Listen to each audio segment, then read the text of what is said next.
Hello, friends. This is Sam Cheney reporting for Weaponized News. Today's July 6, 2026. Thank you for joining us on this Monday edition of Weaponized News. We're waiting for people to come online right now. Thank you for joining us. Thank you for joining us. We have a lot to go over today as per usual. Let's take a look. Hopefully everybody had a safe and sane 4th of July, made it back with all your fingers and all of that, didn't burn down the neighborhood. Welcome to the Monday edition of Weaponized News. Quite a bit to go over. We'll take a look back at a America 250 celebration. What does Shadow President of America, Bibby, have to say about it? We'll get his Independence Day message, most important for most Americans. What else do we got here? Quite a bit today, actually. A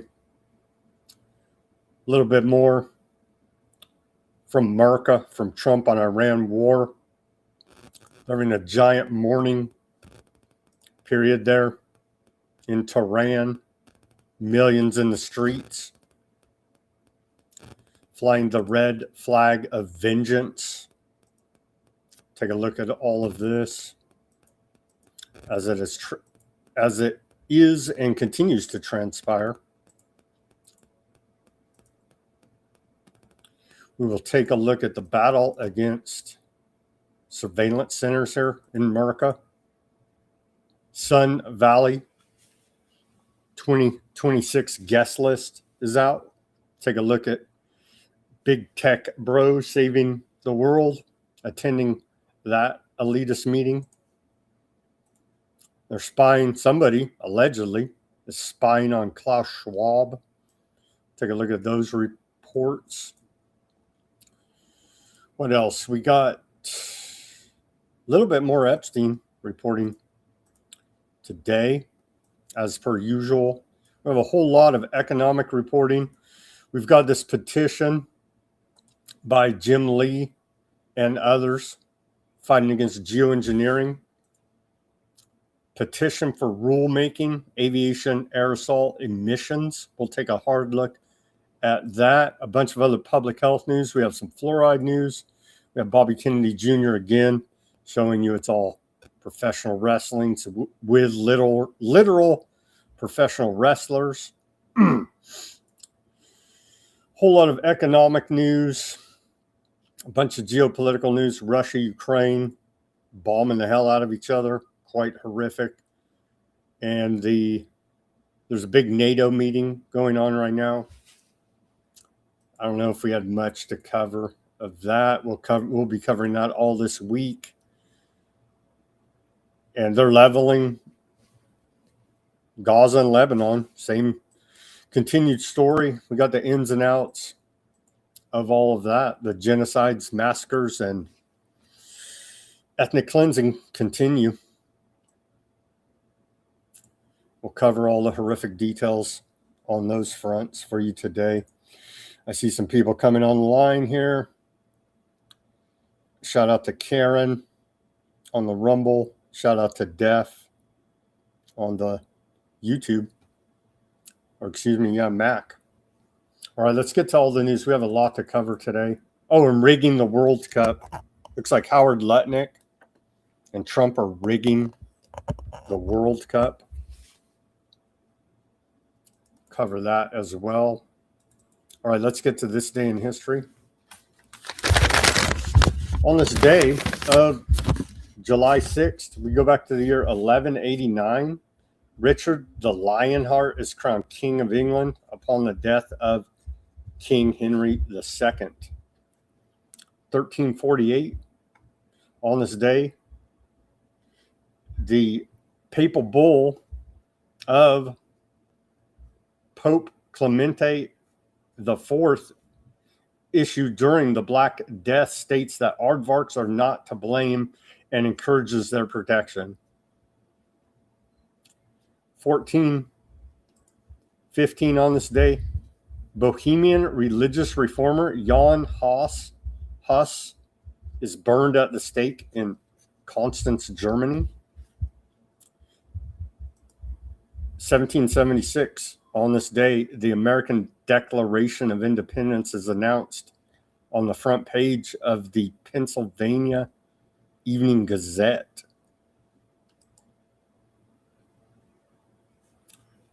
Right here. There you go.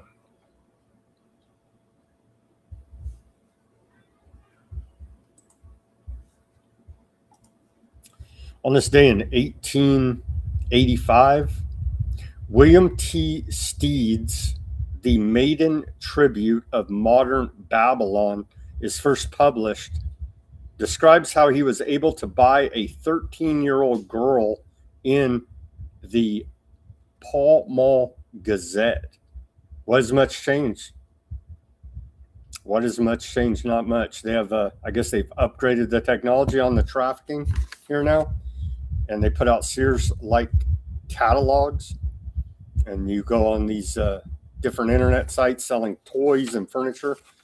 They're selling kids, so not much has changed here now. That was 1885. 1893, on this day, the small town of Pomeroy, Iowa, is nearly destroyed by a tornado that kills 71 people and injures another 200.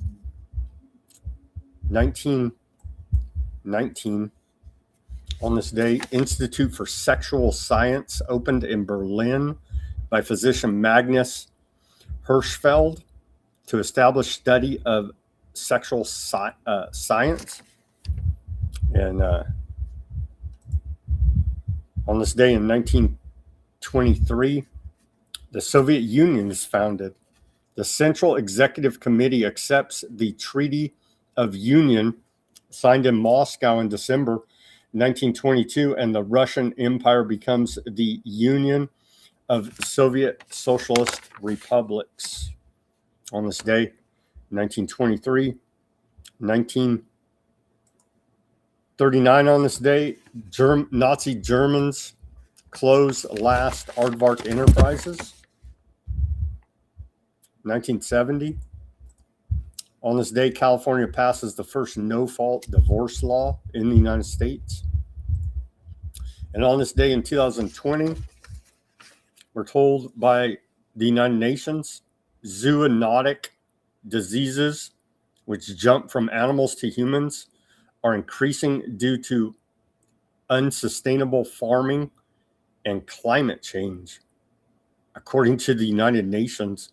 But we don't care about any of that now because we have surveillance data centers to build. So all that old narrative, it still runs parallel, but what the hell are you going to do when you got Terminators to roll out? Then who cares about spontaneous combustion due to climate change and zoonotic diseases and the rest? They have Terminators to build, you see. And on this day in our civil liberties history, we go back to the year 1916. Army announces 1916. Okay, so First Amendment, America. On this date of July 6, 1916, Army announces press censorship plans in case of war. The United States Army on this day, speaking through Major Douglas MacArthur, announces plans for censoring the press in the event that the United States entered into the European War, what at the time was called the Great War, and we now know as World War I. MacArthur was later the commander of U.S. forces in the Pacific during World War II. The Army's plans were developed in response to a request from Congress, which was considering a bill to censor the press in wartime. That's good of them, right? So why would you go support this evil, corrupt system fighting a foreign war when they plan to censor your natural rights here at home? That's the million-dollar question. The plan stated that adverse criticism of the war effort may tend to destroy the efficiency of the war effort. The Army cited the press censorship that existed in England, France, and Germany as Europe entered the third year of what came to be known as World War I. In the end, Congress debated but never passed a press censorship law because of strong opposition from the news media and also from Republicans who were fearful of that President Woodrow Wilson, a Democrat, would abuse it to their disadvantage. Despite the absence of press censorship law after the United States entered the war on April 6, 1917, the federal government embarked on a massive suppression of freedom of speech and press regarding criticism of the war. Better believe it. You better believe it. They don't need an official law to oppress our First Amendment here now, do they? All right, here's our segue to the news. Trump pumping that stock market, ringing the bell, the first ever. This is posted by the White House. Trump rings the New York Stock Exchange and NASDAQ opening bell from the Oval Office for the first time earlier today. So ring the bell, Mr. President.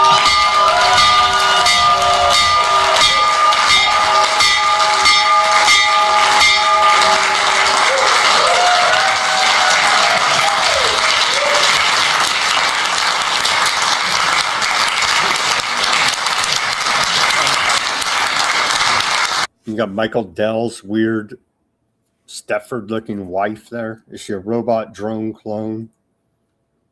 We don't know. She's there. She gave a talk as well. Was the cult and esoteric symbology of bells? Bells carry deep cross-cultural esoteric significance far beyond their practical use. Their sound vibration through the air represents the bridge between material and spiritual realms. The announcement of change and shifts in consciousness or energy, awakening or higher consciousness. Bells symbolize calling attention to the present moment, expanding awareness, or, quote, waking up from illusion. In esoteric traditions, the resonance helps disengage the mundane mind, making it receptive to higher wisdom or inner voice. Hearing ringing, one signals a call to listen to intuition or heralds transformation. Summoning or banishing in witchcraft, Wicca, shamanism, and ritual magic. Bells invoke spirits, elementals, or deities, or banish negative energies, demons. The vibrations clear stagnant energy, raise the frequency of a space, and mark transitions. They act as a sonic barrier or portal activator. Divine voice or announcement, often called the voice of God or a herald of holy supernatural power. In Christianity, church bells. In Hinduism, temple bells. And other faiths, they purify, ward off evil storms, summon the faithful, or signal divine presence. The clapper and body can represent knowledge, wisdom, and infinity. Time cycles and transitions. Bells mark beginnings, ends, trading day rituals, life phases. Esoterically, they signify karmic shifts, cosmic announcements, or the striking of the hour. In initiatory or alchemical processes. In Freemasonry and related traditions, bells appear in degree rituals denoting time and solemnity,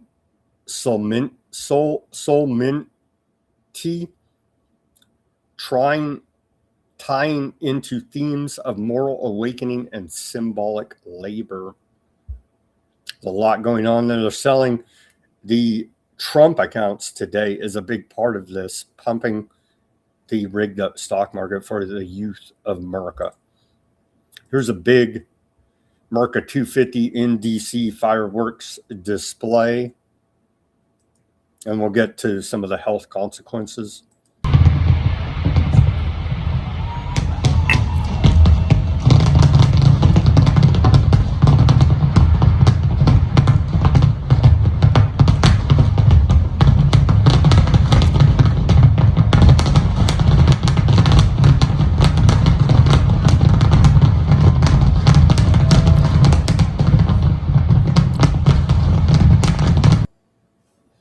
That was DC, July 4th, of course.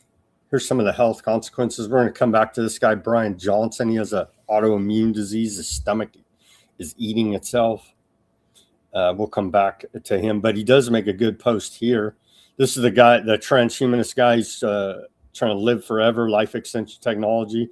Looks like it's not working out so good for him. Anyhow, I do agree with this post for the most part. He says DC's giving itself a hazardous dose of toxins tonight, talking about that big fireworks show.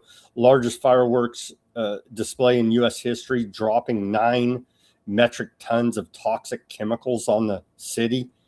Air quality 2 to 8 times higher than hazardous levels. Toxin 17 to 57 times higher than acceptable levels. Chemicals settling into groundwater and food. Average person will in hell. He goes through 81 UG strontium deposits in lung tissue, 81 UG barium, potent gastrointestinal cardiac toxant, 27 UG aluminum oxides, pulmonary inflammation. Oh, that's some of the ingredients of the chemtrails they spray on us all the time. So that's good to know. 27 UG titanium oxides, pulmonary inflammation, 27 copper, oxidative stress on your respiratory system. And so here's a little infographic about it. We do love our poison here in America for freedom. You can see right there. We'll come back to him. He did post this health alert about breathing in all that toxic air due to the fireworks. So good for him on that account. But we'll come back to the tragedy that is his search for immortality. The feds rolled out these jokers, the Patriot Front again. I guess they still have some funding at the Southern Poverty Law Center to fund the hate groups. I don't know. But here they were on January 4th. That lady looks like Mom. That lady looks just like Mom. Oh, yeah. And so they're still doing this nonsense. Allegedly, they're white nationalists, something like this. They're a bunch of feds trying to stir up hate, essentially, here now. So we do appreciate the July 4th appearance of the Patriot Front. Here's Bibi, Shadow President of America, wishing us a happy Independence Day. There are moments when history speaks to us. This is one of them. My dear friends, President Trump and the people of America, today the United States celebrates 250 years of independence, 250 years of freedom, 250 years of defending freedom. On behalf of the people of Israel, I wish you all a happy and joyful Independence Day. My friends, this 4th of July carries a special meaning for me personally. Exactly 50 years ago, as America celebrated its bicentennial, Israel carried out one of the greatest hostage rescue missions in history, Operation Jonathan in Entebbe, Uganda. More than 100 innocent hostages were brought home alive by our courageous soldiers. One commander did not, my brother Yoni. He gave his life so that others could live. This is what the brave soldiers of Israel and America have done again and again in these 50 years. And 50 years later, we are still defending freedom. We may live in different continents, but there's a strong bond between us because we have one destiny. We know that freedom is never cheap. What a load of shit. They keep on trying to put little hats on the founding fathers. It just doesn't jive with reality. They don't care. Here's old Mike Huckabee, traitor, ambassador to Aardvark land, celebrating America's 250th anniversary of our independence with the president of Aardvark land. All this is just so unnatural, it's just so bizarre, but these are traitors. This is also a time to express our deepest appreciation for the unique and unbreakable partnership between the United States of America and Israel. Our two nations draw from the same well springs of the Bible, and we share the same fundamental values of freedom, democracy, and human dignity. Under your leadership, Mr. President, this special bond and our unique alliance continues to grow. I thank you for your steadfast commitment to Israel's security. The people of Israel will never forget your tireless efforts to bring back our beloved hostages to their home. May you continue to lead the Middle East and the world towards peace and security. Thank you. Mazal Tov. Congratulations, America. Thank you, Mr. President. We're honored to have you here, honored to call you friend. Thank you. Truly disgusting. They're genociding the Palestinians and Lebanese as we speak. America 250, they had a bunch of people overheating there. But, yeah, in D.C., it's fine, though, because Miriam Adelson, when she gave over $200 million to Trump campaign, she got a special escort. She's not even born in America, born in Aardvark land.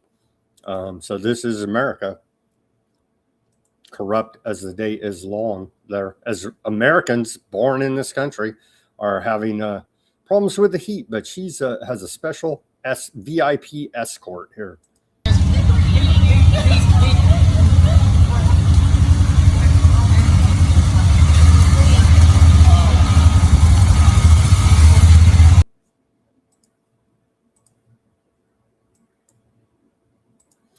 Truly disturbing. Another. It's the Democrats, it's the Republicans, no, it's the deep state, it's the uniparty. No, it's the corrupt, same old corrupt government. It's always been, and they're literally laughing in her face. Here's Bill Clinton celebrating the 80th birthday of George W. Bush. Wait a minute. I thought Republicans and Democrats were supposed to hate each other. Not so much. Not so much. Happy 80th birthday to my friend George W. Bush. What? Our country is stronger when we remember that what unites us is greater than what divides us. What unites these guys? Eating children, mass murder, genocide, never-ending lies, and stealing from the American people. That's what unites these bastards. But literally showing you it's professional wrestling. It's the Democrats, it's the Republicans. No, it's the corrupt government. Vote hard in this upcoming November election. If you don't vote for Republicans, then the commies are going to take over.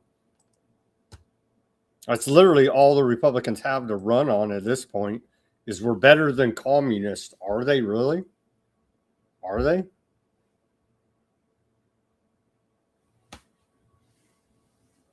Here's Trump earlier today on Iran war. We may go back to war with them at any time. Close to maybe making a deal. I don't know. We'll make either. Look, we're going to win one way or the other. We're either going to make a deal or we're going to finish the job. Okay? And it won't be tough to finish the job. I'd rather make a deal because I don't want to affect 91 million people. We can knock down their bridges in 1 hour. We can knock out their energy supply, all of those big plants that they built, big, beautiful, modern plants. They had a lot of money. They don't have any money now. We haven't given them any money. But we can knock out their electricity and power generating plants. And I would say small part of an afternoon. Every plane will be gone. And they know that. They know that. Targeting civilian infrastructure is a straight up war crime. So just casualties. Yeah, we'll commit war crimes against Iran. It's just beyond the pale of disgusting at this point.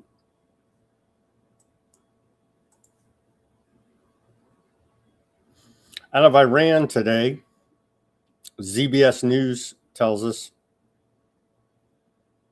U.S.-Iran talks are paused for the multi-day funeral of Iran's slain, murdered by Trump, assassinated by Trump, Supreme Leader Ali Khamenei. Thousands of people gathered. It's a lot more than thousands. We have a lot of video. It's hundreds of thousands. They say thousands of people gathered in Tehran's streets and squares today, mostly dressed in black, with some carrying banners and pictures of the late leader. 3 sons of the former Iranian Supreme Leader made a rare public appearance at his funeral. We have Ahmadinejad appeared there, and a couple others appeared there on the streets with the people, with the Iranian people, as part of this ongoing funeral ceremony. Here's some video of it. It's they had quite the turnout there in Tehran, Iran. Let's take a look at some of the video. Some of the video coming out.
See all those red flags in the crowd? Those are red flags of vengeance. We'll get to more of that reporting later in the show here. Here's a giant banner of Trump getting stoned, not smoking the marijuana. They're literally throwing stones at it. They're in Iran.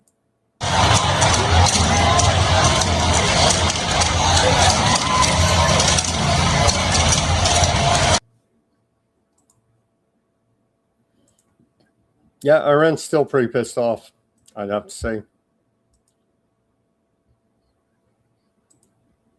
They're shocked over here on the corporate Mockingbird media. Shocking.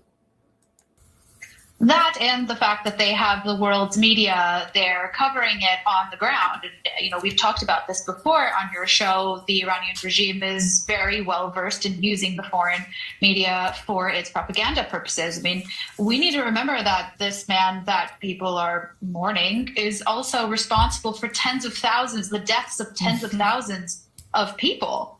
And yes, notable that his son, the now so-called Supreme Leader, is not there, but he hasn't even been heard of, or heard from, rather. We haven't heard his voice. Okay, so if he is injured, severely injured, and they don't want us to see him, we haven't even heard his voice. So there has, you know, we've talked about this again. There's questions as to whether or not he's even alive or at best in a coma. Now, what I have found interesting in my reporting is I've been speaking to sources inside Tehran, and I spoke to a man who I've been in touch with for some time, about a decade, has kind of wobbled between supporting the regime and then being very anti-regime. Last year was upset at Trump for not, quote unquote, finishing the job during the 12-day war in June. I asked him, I said, are you going to Khamenei's funeral? And he said, I might go to the funeral tomorrow. I haven't decided yet. And I asked, I'm curious why people are going to the funeral if they don't like the regime. And he said, I can't speak for others, but for me, everything changed when Trump killed kids in Manab and said that his goal was to end Iranian civilization. He made it clear that we are not human to him.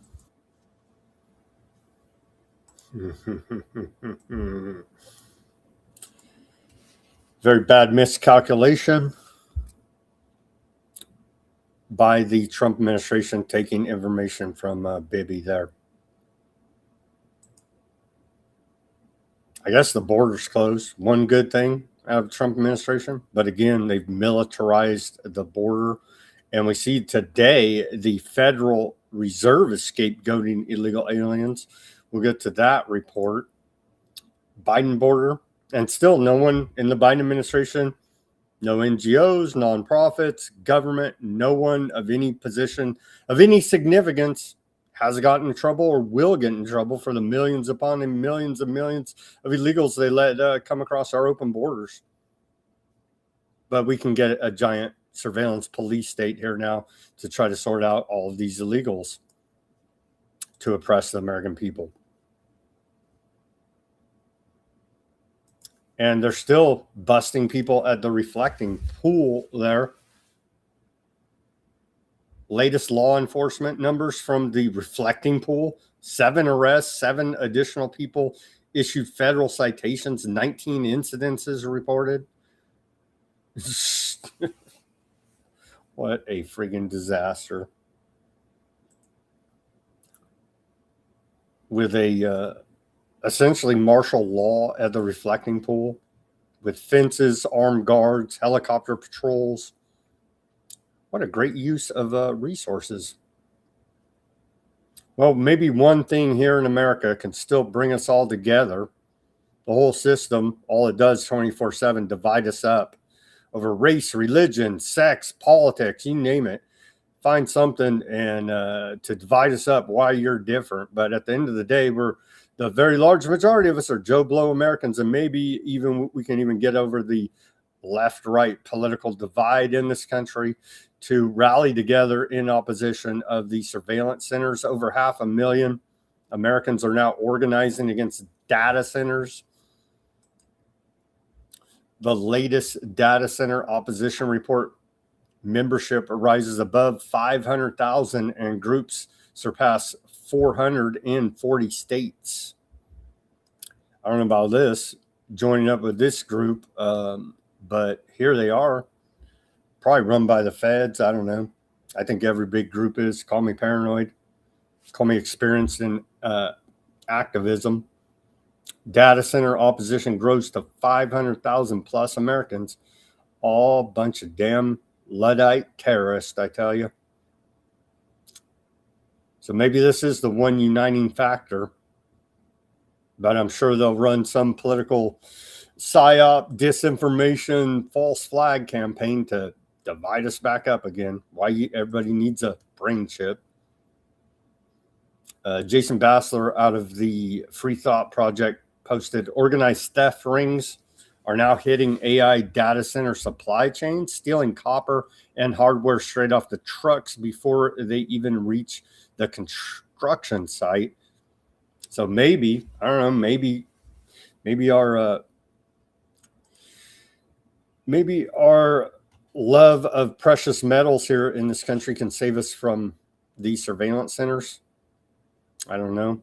$1.3 million in stolen copper and gear recovered as organized crime rings shift to target AI data center supply chains. There you go. This is a crazy one. Flock cameras. Police go and, well, here's the video of it. There's a couple different videos. The cops, I don't know if these are feds or local But they say I think these are local actually. They go and shake this woman down. They say, we have cameras everywhere in that town, and you cannot get a breath of fresh air without us knowing. When police are emitting this out loud, it's time to admit the cage isn't coming. It's already inside. They go and confront this woman, and they allegedly caught on their flock cameras. Can't get a breath of fresh air in or out without us knowing. Chrisana Elzer learned the power of flock firsthand. You were in town from 11:52 until 12:09. Exactly. Like I said, nothing gets in or out of the town without us knowing. When a Colorado police officer showed up at her door holding flock snapshots of her truck. And here's when you left. At 12:09. That's when you left town. To get... No, to stop at Ridge Trail. Wait a minute. And take a package. Well, there's no shushing. I don't need to be... I need to know where this is. The first thing he pulled out on the body cam is that flock picture, the clear photograph of your car. But here's your vehicle in the neighborhood many, many times, apparently casing houses, because you just can't drive through for work or visit other businesses. You can only be casing houses. It is her. It is 100%. It is locked in. There is zero doubt. I wouldn't have come here unless I was 100% sure. 100%. It is certain. It is on video. You're obviously welcome to go to court. Chrisana was charged with stealing a package, but it wasn't her. The porch pirate was somebody else. Multiple times you tried to show him your video evidence. He didn't want to see it. Even when I called him back, he said, that's not my job. You looked at a time of a crime. You saw my vehicle entering in the flock camera. No, what I did was, I did an investigation. You called my wife a liar. You ran this back. I have video evidence. I don't know what you want me to say. The charges were dropped after Chrisana spent weeks trying to get the police chief to look at her evidence. Time-stamped video from her truck and a neighbor's doorbell camera showing she wasn't at the scene of the crime. What does it say about where we are that you feel you have to have more cameras than the police have in order to make sure you can prove yourself innocent? It sounds like it flipped the script to you're guilty until you prove yourself innocent. Without a flock camera, that detective would not have been at her door. By his own admission, he pulled out the flock picture of her car. Do you want to apologize to Chrisana Elzer for what happened to her? For the police misusing the tools? I don't think that I have to apologize. He wasn't charged for with him. a crime. He wasn't, other than being reprimanded for his attitude. Sure. No, but I would tell you that, should I apologize for somebody misusing a tool?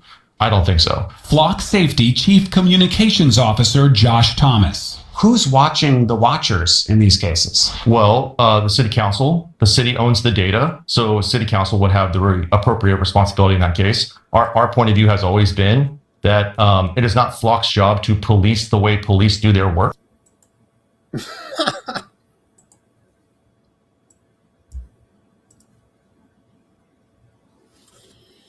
Sun Valley Big Tech Pro Conference. They love all the surveillance. They love the data centers, the surveillance centers, the micro chips up everybody's rear end, brain chips, the whole technocracy routine. They're having a big conference, Sun Valley 2026 guest list, a mix of familiar moguls and newer names. Let's take a look at this out of the Observer.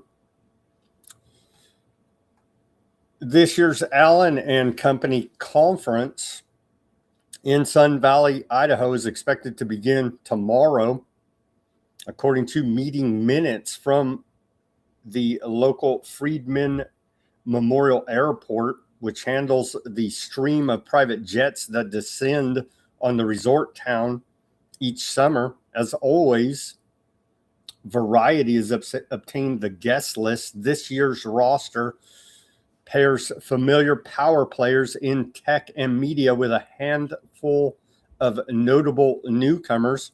Among the expected attendees are Tim Cook out of Apple, Jeff Bezos, Amazon, Mark Zuckerberg, I make everything in my college dorm room, nothing to do with the CIA LifeLog, Sundar Pichai, again, Google, Alphabet, not set up by the feds at all, Sam Altman, OpenAI, they're looking for a bailout from his failed BS company there. media contingent includes David Ellison. There's no problem with Aardvarks buying up all the media. They don't control it. Just go look at the Ellison media properties. There's no big Aardvarks control the media. Go look at Ellison media properties. Bob Iger corrupting the youth through Disney. David Zaslav. Not really familiar with that dude. I'm sure he's a wonderful person, a la Trump. Netflix, Ted Sarandros, and Greg Peters, and the Murdochs. A few new names stand out, including Disney's new CEO, Josh D'Amaro,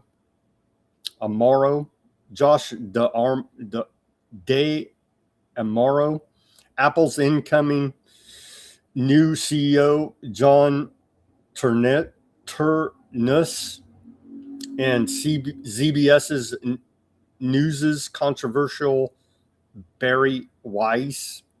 Noticeably absent this year are Elon Musk. And who else is not heading there, or at least officially? We know they like to go in the back door in a lot of these big meetings, as well as to not be noticed and questioned about their tyrannical behavior. They say old Jensen Huang, CEO of NVIDIA, is not going to be there. And old Larry Ellison's not going to be there. His son, David, will be there. And Berkshire Hathaway's new CEO, Greg Abel. Let's see here. Did we miss anybody? Yeah, Alex Karp will be there, acting like a maniac as per usual. Let's see. Anthropic CEO Dario Modi will be there. Anybody else? Alpha School co-founder Mackenzie Price. And they go through a bunch of these media philanthropy. These are the good people that care more about you than you care about yourself. The philanthropic retail and investing. They have it broken up into sections. Bill Gates will be there. And so I don't know what the world would do without him as our doctor, even though he cheated on his wife, hung out with Epstein and all the rest of that. He still saved the world from the bats, obviously. Jared Kushner will be there with Affinity Partners. Josh Kushner, founder of Thrive Capital, will be there. Arts and Sports. They're rigging the World Cup right now. Roger Goodell, commissioner of the NFL, will be there. Rob Manafort,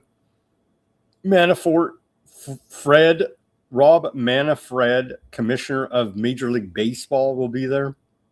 Casey Weiserman, chairman of the LA 2028 Olympic Organizing Committee, will be there. Brian Lourdes, CEO of Creative Artist Agency, will be there. And Michael Rippon, CEO of Live Nation, will be there. Journalists who will come out and spin a bunch of propaganda and lies to us. And so we do appreciate their efforts. Gail King out of ZBS News, Anderson Cooper out of some type of dark occult. Out of CNN. Van Jones out of CNN. Brett Baer out of the War Channel, Fox News. Andrew Sorkin out of the New York Times. Evan Osnos out of the New Yorker. Thomas Friedman out of the New York Times. David Ignatius out of the Washington Compost. Jonathan Harady, social psychologist out of NYU. Roland Fryer, professor of economics out of Harvard University. They're trying to find people that were not exposed on the Epstein list. They can still show their face publicly, apparently, out of Harvard. William Bay, dean of USC. Annenberg School there. And we'll cover it as this meeting kicks off tomorrow, Sun Valley 2026. World Economic founder Klaus Schwab says he found secret listening device in his home. It was called a cell phone. No, he's talking about a bug, some type of bug, I believe. Report out of Bloomberg. Here now, World Economic Forum founder Klaus Schwab filed a criminal complaint in Geneva saying he discovered a listening device in his home office. The device was found after a router security inspection was conducted at his private home in Geneva, close to the World Economic Forum premises. According to an email statement from a spokesperson for Schwab, the complaint was filed against persons unknown. The initial assessment suggested that the device had been installed within the last 3 years. The statement said an investigation is now underway with the goal to identify the people responsible for its installation. According to the statement, the matter is especially sensitive given the significant public interest surrounding him during the period in question. It said at this stage, no conclusions are being drawn regarding the origin of the device or potential responsibility. What the hell is Iranian terrorists, right? Yeah. No, they don't know, honestly, here.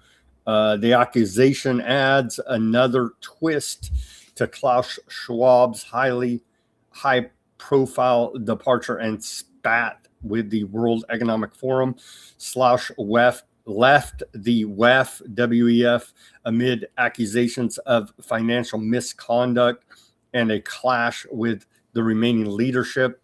He was eventually cleared, but only after a months-long investigation that hung over the organization which runs the high-profile Davos event in the Swiss Alps. So they investigated themselves and found no wrongdoing. So, I mean, I don't know what anybody would complain about. Earlier this year, World Economic Forum Chief Executive Borj Brindy also stepped down from his position after emerged he had ties with Jeffrey Epstein. So I don't know. Hey, at least Klaus wasn't directly linked to Epstein, was he? So I wonder who could be listening to Klaus Schwab, or is this just all another ploy for sympathy? Another bug running around out there. There's rats everywhere, apparently, in listening devices. FBI infiltrated Gavin Newsom's inner circle by convincing governor's ally to wear a wire. And this came out, 4 days ago? I forget if I reported on this or not, but we should report on it again because apparently there's a big federal investigation into Governor Gavin Newsom here. FBI infiltrated Gavin Newsom's inner circle, and it was they got this woman to wear a wire on old Gavin Newsom's inner circle. The FBI had a mole inside Governor Gavin Newsom's political orbit before the agency's corruption probe expanded into the governor and his wife. Democrat insider Alexis Podesta, 45 years old, secretly recorded conversations during the criminal probe into Newsom's then chief of staff, Dana Williamson, 53, who pleaded guilty to federal fraud and tax charges in May, according to Williamson's attorney. And so here she is, the rat that wore a wire there on Newsom, Alexis Podesta. The revelation she was wearing a wire as far back as June 2024 explains why a swath of Sacramento political insiders and lobbyists were stunned to receive FBI letters last fall. And they go through the rest of the article of these Governor Gavin Newsom adjacent people who say they never even met her, but they're being swept up in this dragnet of a federal investigation brought about by her wearing a wire, where they're talking about doing a bunch of corrupt, illegal stuff. But what the hell? They're Democrats. It's California. It's their birthright to lie, cheat, and steal from the American people, right? Sure it is. So they just go through here, and so a bunch of people they're looking at, the feds are here now, all in the Gavin Newsom political orbit. FBI infiltrated Gavin Newsom's inner circle. Yep. So we'll follow this investigation as it moves forward here now. And yeah, very under the radar, though. Gavin Newsom's former campaign manager pled guilty to federal corruption charges. That's just how it is. You know, that's what people are just, oh, yeah, well, yeah. Everybody knows they're corrupt. What are you going to do? Well, Podesta, a longtime Democrat power broker, remains on California's state commission or compensation insurance fund board, where she receives annual compensation of nearly $61,000. That's one of these no-show jobs, right, where you just phone it in basically and get what, $61,000 at taxpayers' expense. We wouldn't have it any other way. She also worked with PG&E, Disney, the late Dianne Feinstein. So Podesta has not been charged with a crime, but her attorney has identified her as the uncharged co-conspirator described in the Williamson indictment and confirmed she has cooperated with federal investigators.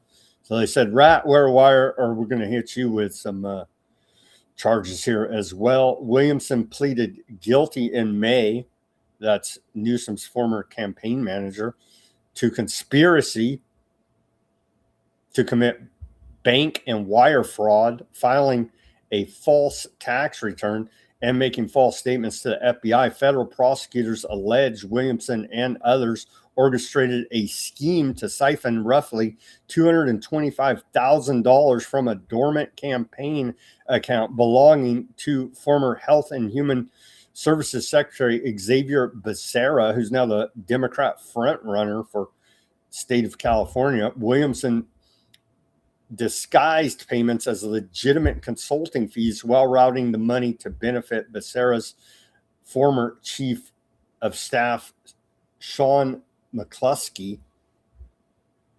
Podesta's attorneys has said she inherited responsibility for overseeing Becerra's dormant campaign account after Williamson left private consulting to become Newsom's chief of staff in late 2022 and did not know the payments were improper. Campaign finance records show Becerra's committee paid Podesta company mostly $10,000 monthly installments during 2023 and 2024. According to court filings, Williamson, while serving as Newsom's chief of staff, shared confidential state government information with a co-conspirator who has since been identified as Podesta regarding a corporate client that reporting has identified as Activision Blizzard.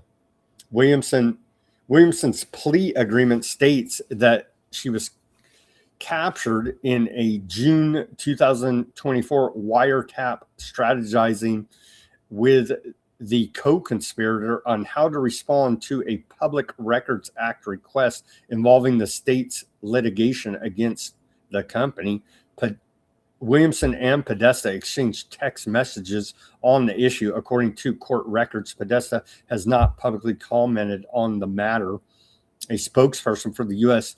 Attorney's Office said they charged Williamson and is investigating the governor. So it's ongoing investigation here now. I wonder what else they got on those wiretaps linking up Williamson and Podesta, talking about laundering this campaign money that everybody forgot. Well, apparently it's not that forgotten. And here's Newsom today. He says, to anyone considering helping President Trump interfere with our election or our count, you will be prosecuted. Let me speak directly to anyone considering helping President Trump interfere with our election or our count. If you violate California's laws, if you interfere with our voters, tamper with our ballots, or meddle in our election, you will be prosecuted. Doesn't matter who gave the order. That's why I'm moving forward with new legislation that would make it a felony to seize ballots before the vote has been certified by state and county officials. We will be the wall he cannot get past, because we believe that once an election is decided, the winner governs for everyone. That's the architecture of American liberty. Donald Trump, he doesn't believe in that architecture. Let me speak to... So now it's a battle. Who's more corrupt? The feds under Trump or the state of California under Gavin Newsom? Sad state of affairs we have for American democracy here now, isn't it? Here's a report on Sazan Island. More about this corruption. And a bunch of, and I've been doing reports on this, and a bunch of people out there on the internet say they're not only protesting the Kushner corruption there, they're also protesting their own corrupt government. Sazan. Let's watch this report about it, and then we'll take a commercial break. Flamingo revolution going on there. Sazan is the largest island in Albania. It sits right at the mouth of the Strait of Otranto, which is this narrow strip of water between Italy and Albania. And that strait is the choke point for everything moving between the Mediterranean and the Adriatic. Every ship, every submarine has to pass through it. The CIA has had this island under surveillance since 1959, and those photographs stayed classified for 44 years. This island has never been private, and Ivanka Trump says she found it swimming off a friend's boat. The friend is Nathaniel Rothschild. Nat Rothschild has already run this exact deal once before, just across the Adriatic from Sazan in Montenegro, a former Yugoslav naval base converted into a luxury marina called Porto Montenegro, and then sold it off to Gulf Sovereign Wealth for 200 million euros. And I want to be specific about what's actually sitting on this island, because land deal makes it sound like there's nothing there. There's actually a bunker network. There are tunnel systems running underneath it. There are concrete mushroom domes built to survive a nuclear strike. This was a hardened military installation. This is not a beach with potential. There's a document in the Epstein files connected to this. Peter Mandelson forwarded a document to Epstein with a note typed at the top. It says, interesting, protect. And the context around it ties back to Ehud Barak, who is Epstein's friend, who also happened to be the man Netanyahu ran against and beat, whilst Netanyahu was building out his Balkan Arc plan, which is a strategy laying out Israeli military partnerships, airspace access, and Gulf alliances aimed at Iran, stretching directly into Albania.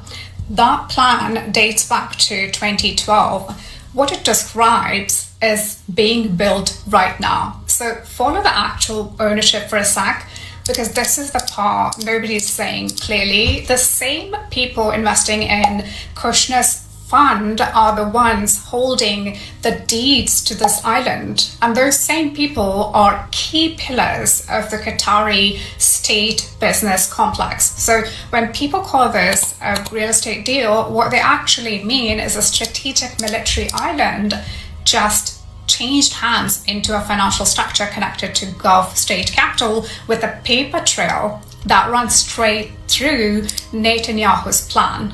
It's not happening in isolation. There's a NATO drone base at Kukov. There's a naval base under construction. There's a Turkish military facility sitting directly across from Suzanne. And the same Gulf governments that signed onto the Abraham Accords or co-investors in Kushner's deal. 3 days. That's how long it took the Albanian government to strip Suzanne's military classification after Kushner announced the deal. 3 days. And the legislation that did it doesn't just open the island up to development, it lets the company seize private land from Albanian citizens who refuse to sell it. So this was never zoning, this was a permission structure built to order on a 48-hour turnaround. Albanian citizens are in the streets over this right now. They're calling it the Flamingo Revolution. Private security has been attacking protesters. The legislation has not been reversed. This was never a real estate story.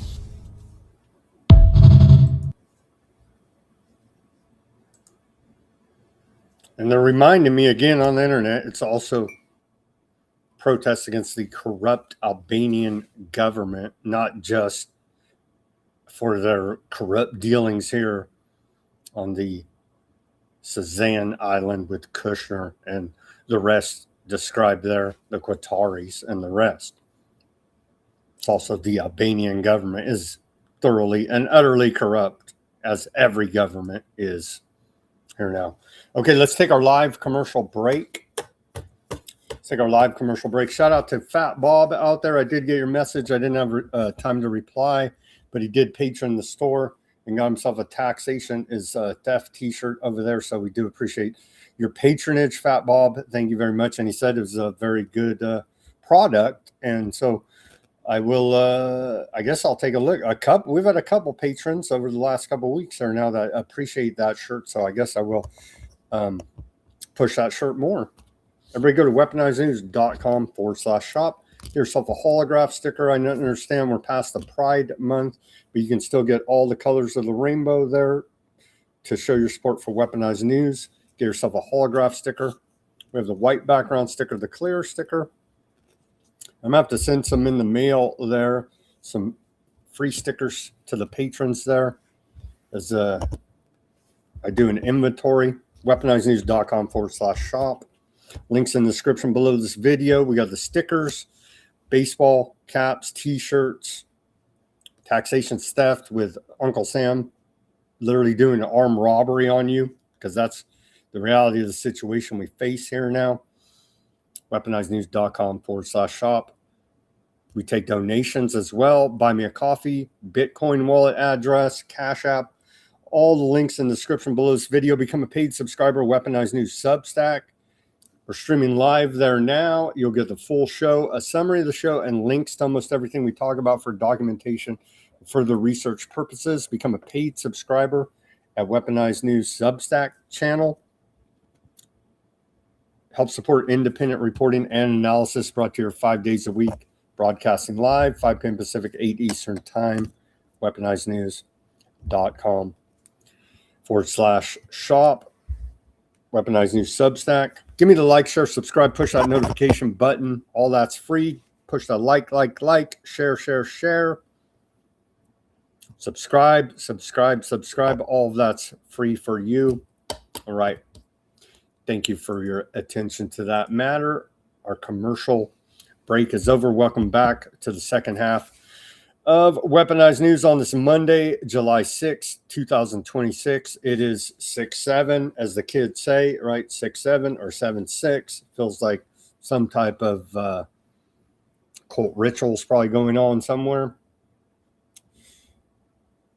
Epstein's estate in upstate New York here now, in New Albany estate, has never been searched by the quote authorities. He lived there reportedly from 1992 to 1998.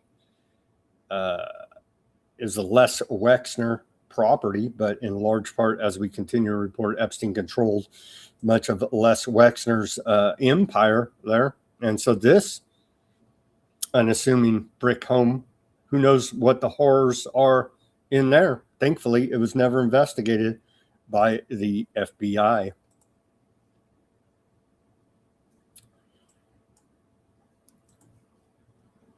Miami Herald, they're still reporting on Epstein. Miami Herald had this report, came out today. Epstein moved millions through mysterious Virgin Islands banks right before arrest. A Miami Herald investigation based on newly released Epstein files. Let's see here. Southern Country International became highly active in the months immediately before and after his July 6, 2019 arrest on federal sex trafficking charges.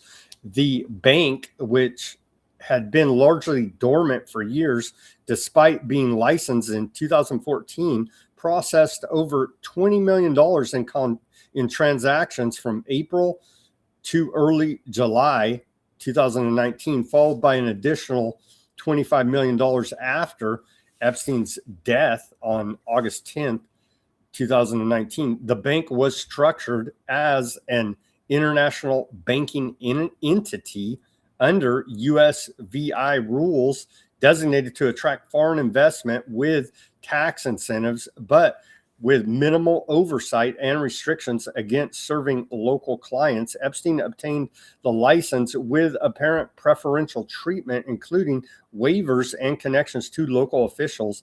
Many transactions involved transfers between Epstein-controlled entities. Southern Trust Company raised compliance red flags and left significant sums unaccounted for. Investigations into suspicious activity were opened but later closed without public findings, contributing to ongoing questions about Epstein's financial network, potential money laundering, and the handling of his estate.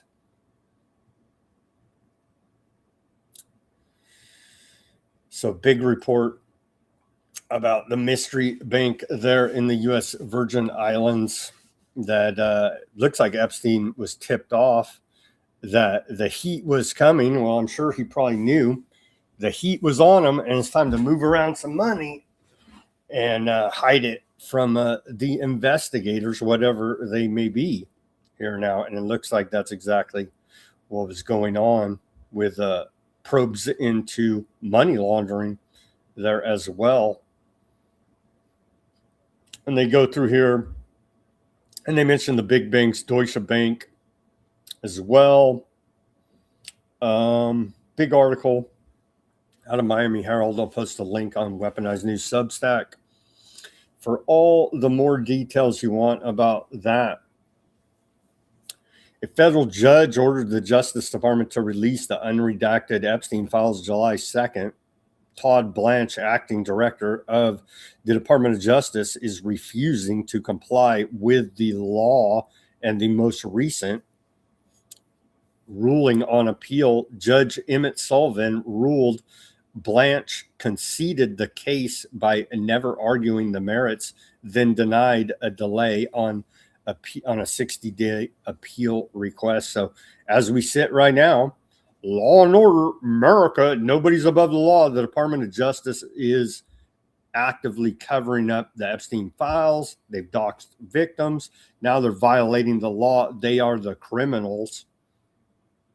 They are the criminals at the Department of Justice, breaking the law, the Epstein Files Transparency Act, and ignoring this judge's order.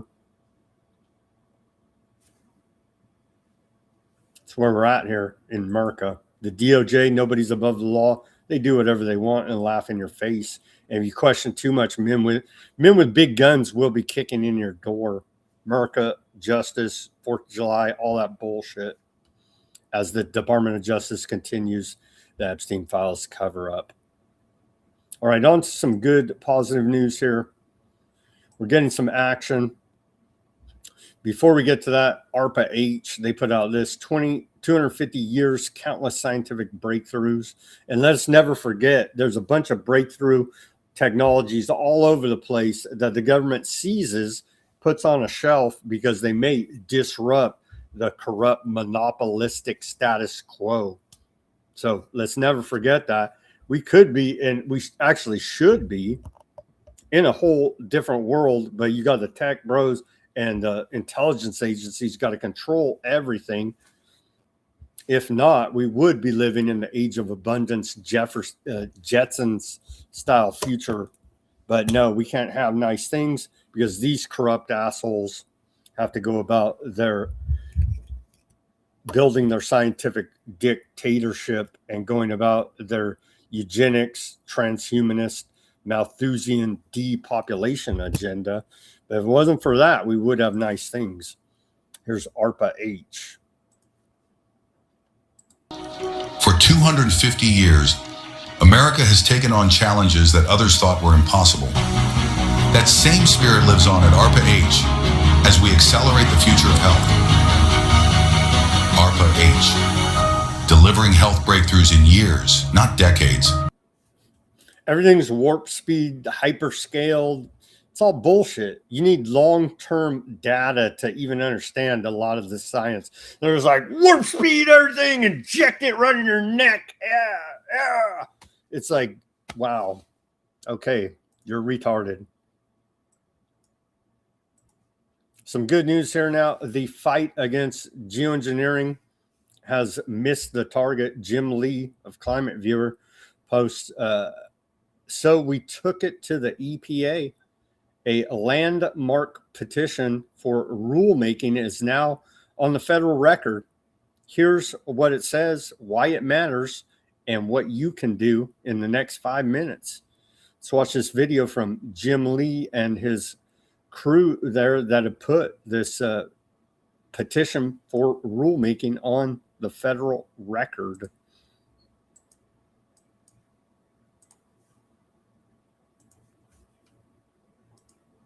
What we want to do is stop the trails. That's what this group is all about. This is the solution that everyone is waiting for. We want the federal agencies to protect the public health and welfare, which is their job under the Clean Air Act. We're doing this because this is the only legal mechanism we have anywhere in America where we can actually reclaim our skies. We're focused on affecting change, and we affect change by holding authorities accountable for things that we can prove. If we don't go after the correct source, we're never going to see an end to the streaks in the sky. This is the legal process to ultimately take the federal government to court and hold their feet to the fire. They can do something about this. Go to AmericanCleanAirCoalition.org, sign the petition, read the petition that we sent them, download it, email it to your local representatives. Make sure that you make as much noise as you possibly can in the shortest amount of time, because time is short and we are running out of time to make everybody's heads spin around, look up and go, you know what? I can do something about this. It's time for you to do it. Be the change.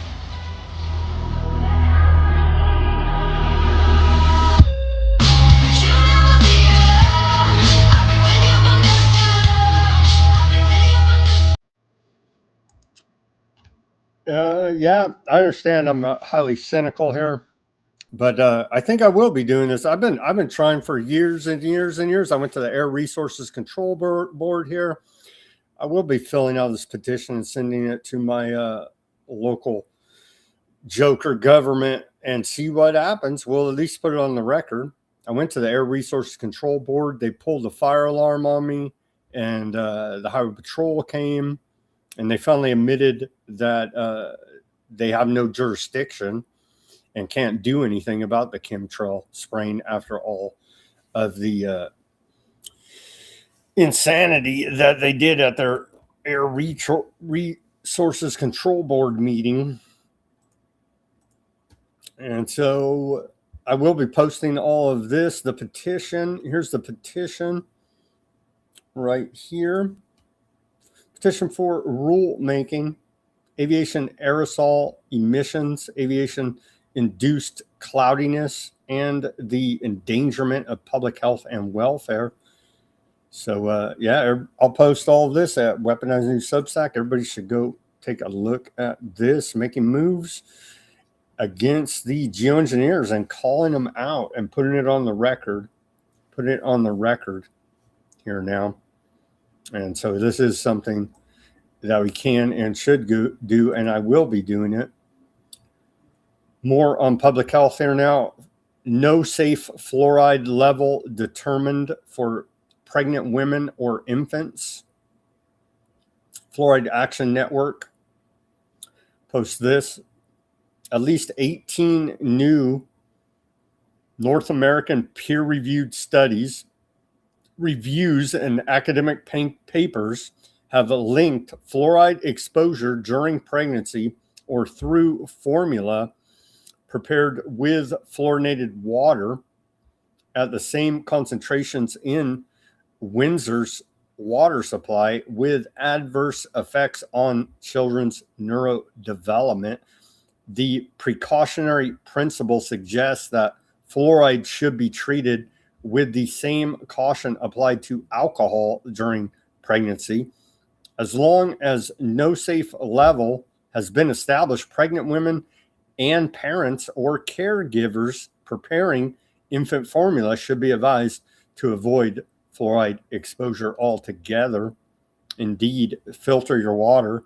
If you're drinking tap water, especially preparing it for your infants there, don't do it. You need filtered water here now. You need filtered water. Due to fluoride and there's many different contaminants now in your public drinking water supply. Everybody should take a look at the water report from your water district, and they give you a breakdown of it. You got there's a bunch of radiation in there, chlorine, fluoride, go down the list of toxins. But fluoride, top of the list there as a neurotoxin in the public drinking water supply. Be aware, be aware, be aware. And then they're telling you public health is literally professional wrestling. Again, WWE superstars and Bobby Kennedy Jr. encourage Atlantic City youth to embrace fitness at Boys and Girls Club. HHS posted this. They're literally telling you it's kayfabe for professional wrestling.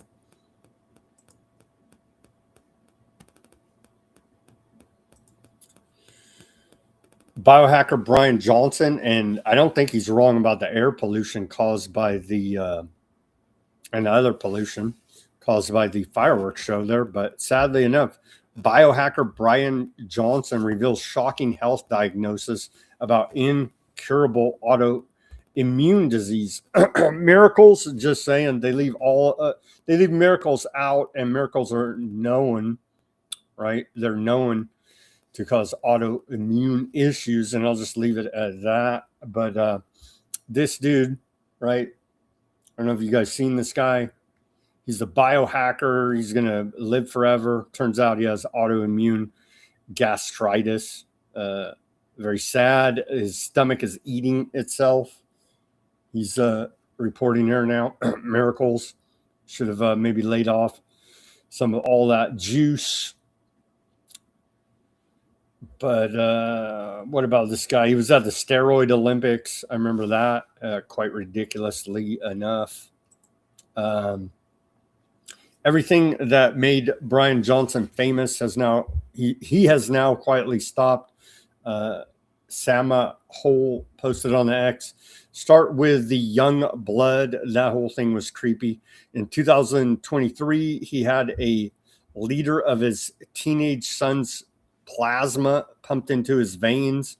A 3-generation agreement with the boy at one end and his father at the other end. That was the story that built the legend. The tech millionaire buying youth by the pint from his own child. Then the results came back. No benefit. He dropped it. And most of the people who gasped at the headline never heard the ending. Before the plasma, it was growth hormone taken to regrow his shrinking thalamus stopped once it started raising the pressure inside his skull and pushing his blood sugar up, reversed the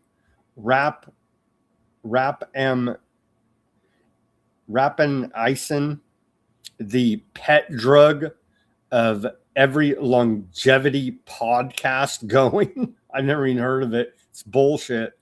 Anyhow, the one he bragged he ran on the most aggressive protocol in the industry, 5 years on it.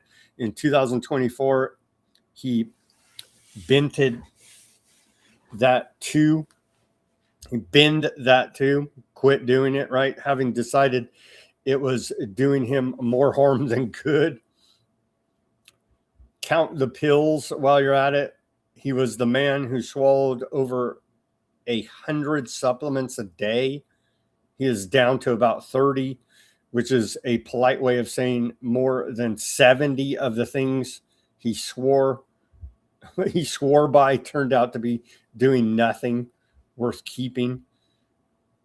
This is the man who handed you as the template, the one who ran the experiment so you wouldn't have to. So look at what the experiment keeps returning: a protocol adopted with total public confidence, branded, monetized, sold by subscription, then walked back a year later when his body lodges a complaint. That is a beta test running in public at $2 million a year, not a guide standing on the summit waving you up. Everything on his list today is a candidate for next year's pile of abandoned certainties. There is a way of not dying that survivors contact with time. No plasma, no thymus experiments, no wonder drug you have to walk back, no pharmacy on the kitchen counter. It is roughly what people ate before there was a supplement aisle to panic into, back when they lived long enough to bury the experts who warned them off butter. It will not photograph well, and it cannot sell you they cannot sell it to you in a monthly box. Yeah. Biohacker. Hey, fast and pray. It's free. That's all we can say here at Weaponized News. Brian Johnson's stomach is now eating itself, and they leave out the miracles, and he was a big miracle guy as well, mRNA, at the beginning of it all, because he trusted the science. It seems he trusted a whole lot of science to the point of his stomach eating itself now, tragically enough. We should take lessons from this tale of biohacking by Brian Johnson. Be careful. And nobody's going to live forever. Sorry to report to you here now. Nobody is going to live forever. I do believe they have life extension technology. That's how a bunch of these evil assholes are living to 100, but not much past that. And stealing of organs as well is going on there. But tragically enough, 48 years old, Brian Johnson, biohacker, stomach eating itself. Here's a bizarre post by old Dolly Parton. Asked Taylor Swift and Travis Kelce for their first born son while flashing devil horns on her hand. It's a bizarre video posted by Dolly Parton. And how old is she? Is this even Dolly Parton? She doesn't look her age, but the wonders of makeup. Taylor and Travis, it's Dolly, and I was just told that you two are making a donation of $2 million to my imagination library. Thank you, thank you, thank you. I'm blown away and overjoyed with that gratitude. Now, it's evident that you two have made giving back a key part of your lives, so, hey, when you have your firstborn, can I have it? Because that is going to be one special baby. You know, the mission of the Dollywood Foundation is to dream more, care more, learn more, and be more. And thank you again for your very generous gift. And we'll continue that mission, even in bigger ways now with your money. So thank you, and know that I will always love you. Mwah.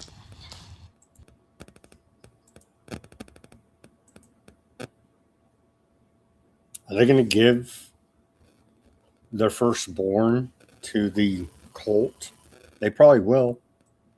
It's probably their sacrificial offering. Here's Michael Rappaport, big aardvark, big Zionist, self-admittedly big Zionist, talking about aardvark tunnels in Hollywood.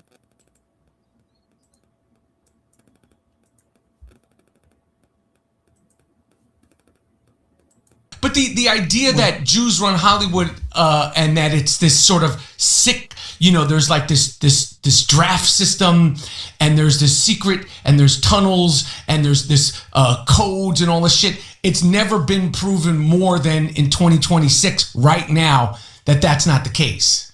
So wait, that there's no tunnel? Wait, you're going off there. Well, there's tunnels, obviously, but I got one. You got to cut that out. You can't say that. I'm admitting that because they talk about the tunnels in Brooklyn. They did find tunnels in Brooklyn. Yes, but no one's ever publicly said that there are Jewish tunnels in Hollywood. Yeah. And I would like you to cut that out. I will cut that out. I'll give you the whole episode. You can prove it. Okay. That's on camera. Okay, cut that out. There's no one's ever said, I'm saying it, and I know you're going to cut it out, that there are Jewish tunnels, exclusively Jewish tunnels in. We can't talk about it. I'm not going to talk about it. Well, you've never been in it. So that's the thing. You didn't even know about it, let alone being it. But you say I can't keep it in. I'm kidding. Keep it in. That's a good clip. What's a Jewish tunnel? What's a Jewish tunnel? What's a Los Angeles Jewish tunnel? Like it goes right under the cantors? You got a fucking table? Where are we at? What are we talking about? It starts at Cantors. What match a ball? It opens past midnight now. It starts at Cantors, and then I mean, this is 2026. So originally it just started at Cantors. Yeah, that shit goes all the way to Factors. Factors, and then we're going right to Paramount. Yeah, Warner Brothers. Take your, you know, when there's traffic, you know, you could walk through the Jewish tunnels and skip traffic. But the 405 ain't got shit on the Jewish tunnels. I love how you claim them as Jewish tunnels. Not claim them; they are Jewish tunnels. So what are they used for? Jews moving things around, carting things around. So you're saying this is true? Yes, Jewish tunnels of Los Angeles. This breaking news. The Jewish tunnels of Los Angeles are real. I've been in there. Every Jew has been in there many times. Say word. Ask me a Jewish person. Say word. I'll tell you if I've seen him in the tunnels. Name a Jewish person. What's his face? Name a Jewish Hollywood person. Ari Emanuel. Yes. Duh. Wow. Yeah, duh. There's the Burgess Meredith line. He's got his own fucking line. They named it after he passed. Go on. Paul Newman's got. I mean, I remember I see Paul Newman, by the way, is Jewish. In the 90s, I saw Paul Newman down in the Jewish tunnels. The blue eyes are beautiful. I see what you're trying to say. There is no Jewish tunnels by saying there's Jewish tunnels. I see what you're doing. No, I'm telling you. People are gonna run with that. I'm acknowledging there's Jewish tunnels. Do you know the term in plain sight? Are you doing it in plain sight? No, I am telling you that I am acknowledging the Jewish tunnels as a real thing, and I've been in there. How do you? Listen, what the fuck did they move? Diamonds? How do you think I got to your house? I saw you get out of an Uber. That was. And where do you think the Uber came? Like, you don't think there's ramps under? The fuck, man! I'm here. You're gonna take a look into the tunnels underneath the Getty Museum there in Southern California as well. The best prescription in the world doesn't work if patients can't afford it. They're still pushing these GLP-1 synthetic Gila monster venom Ozempic. That's seems to be Dr. Oz, head of CMS now. Main mission is pushing Ozempic on the American people. I'll save you the video, but here he is again pushing it. They keep pushing it at TrumpRx.gov. The Trump administration approved 3 new, quote, forever chemicals-based pesticides last week for the use on food crops, including corn and soybeans, the most widely grown crops in America, as well as wheat, kiwi, oats, peas, broccoli, and coffee. These new chemicals, I'm going to try to pronounce them here, diflufenican,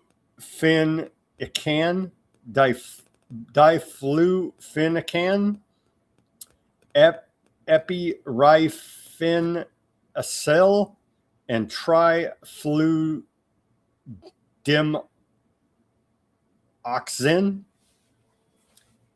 All forever chemicals have been quietly approved without a press release. Trump approved other PFAS-based pesticides, cyclobuttrifluram and isoclisuram earlier this year. And the first food use of chlorminiquat, which is already found in 90% of America's blood. And I'm pretty sure we covered that one. It's, I forget how many more times toxic than glyphosate. So they're like, glyphosate's cool. It's national security. Now we have something even more toxic for you. EPA scientists wrote in the approval documents that at least one of these new PFAS-based pesticides is suggestive evidence of carcinogenic potential. I'd be willing to bet right now, without any science, that they're all carcinogenic. But who cares? It's for your health, and Trump loves you in the golden age. These approvals come just days after the Supreme Court sided with chemical maker IG Farben, Bayer Monsanto, and the Trump administration in limiting America's ability to sue pesticide companies for harms linked to pesticides. And so we do appreciate their cancer-causing efforts out of the WWE, Health and Human Services, run by Bobby Kennedy Jr. and the Trump administration.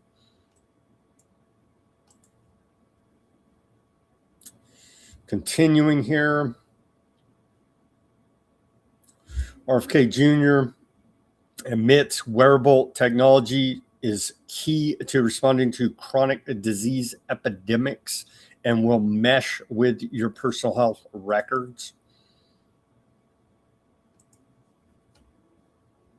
How does the department see wearable technologies contributing to earlier detection and prevention strategies? It's a key part of our response. And I'll give you an example. Glucose meters can tell you while you are eating, while you are chewing on the food, what it's doing to your insulin levels, it's causing your glucose to spike.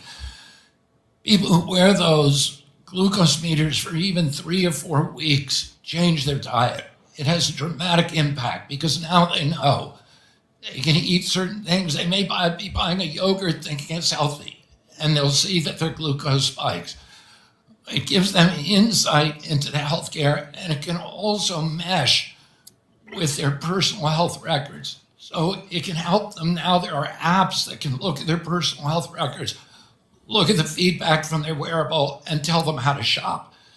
Tell them that item is good for you, this item is not, and then here's some alternatives. We can revolutionize chronic disease prevention in this country. I agree, sir. Follow up to that. Are there policy barriers Congress should consider addressing to support the responsible adoption of wearable devices? I mean, the more that Congress can do a lot more than we can. And I would love to work with you on proposals for what Congress could be doing to incentivize the use of wearables. Yeah, if you're not going to take personal responsibility, the government is, and before long we'll have mandated brain chips at birth. On to the economic section. We got quite a bit to get to. Let me blast through this. China overtakes U.S. in fintech patent filings to seize global lead. So now, hey, no law, no rule. We got to beat China. We got to beat China. We're in a Cold War. So I guess there's 500,000 Americans against the surveillance centers. They all need to be put in these camps, in the FEMA camps, because God forbid China beats us. Chinese banks and tech companies lead the world in applications for financial technology patents over the last decade, surpassing the United States in a field that supports a wide range of financial services, from lending and asset management to cryptocurrencies. Consultancy McKinsey has estimated that the global fintech industry could triple between 2025 and 2032, $2 trillion.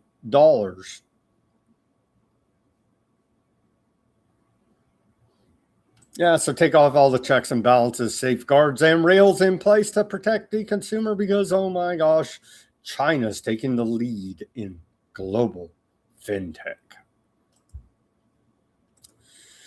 Some more dark occult worshipping here out of the Trump administration.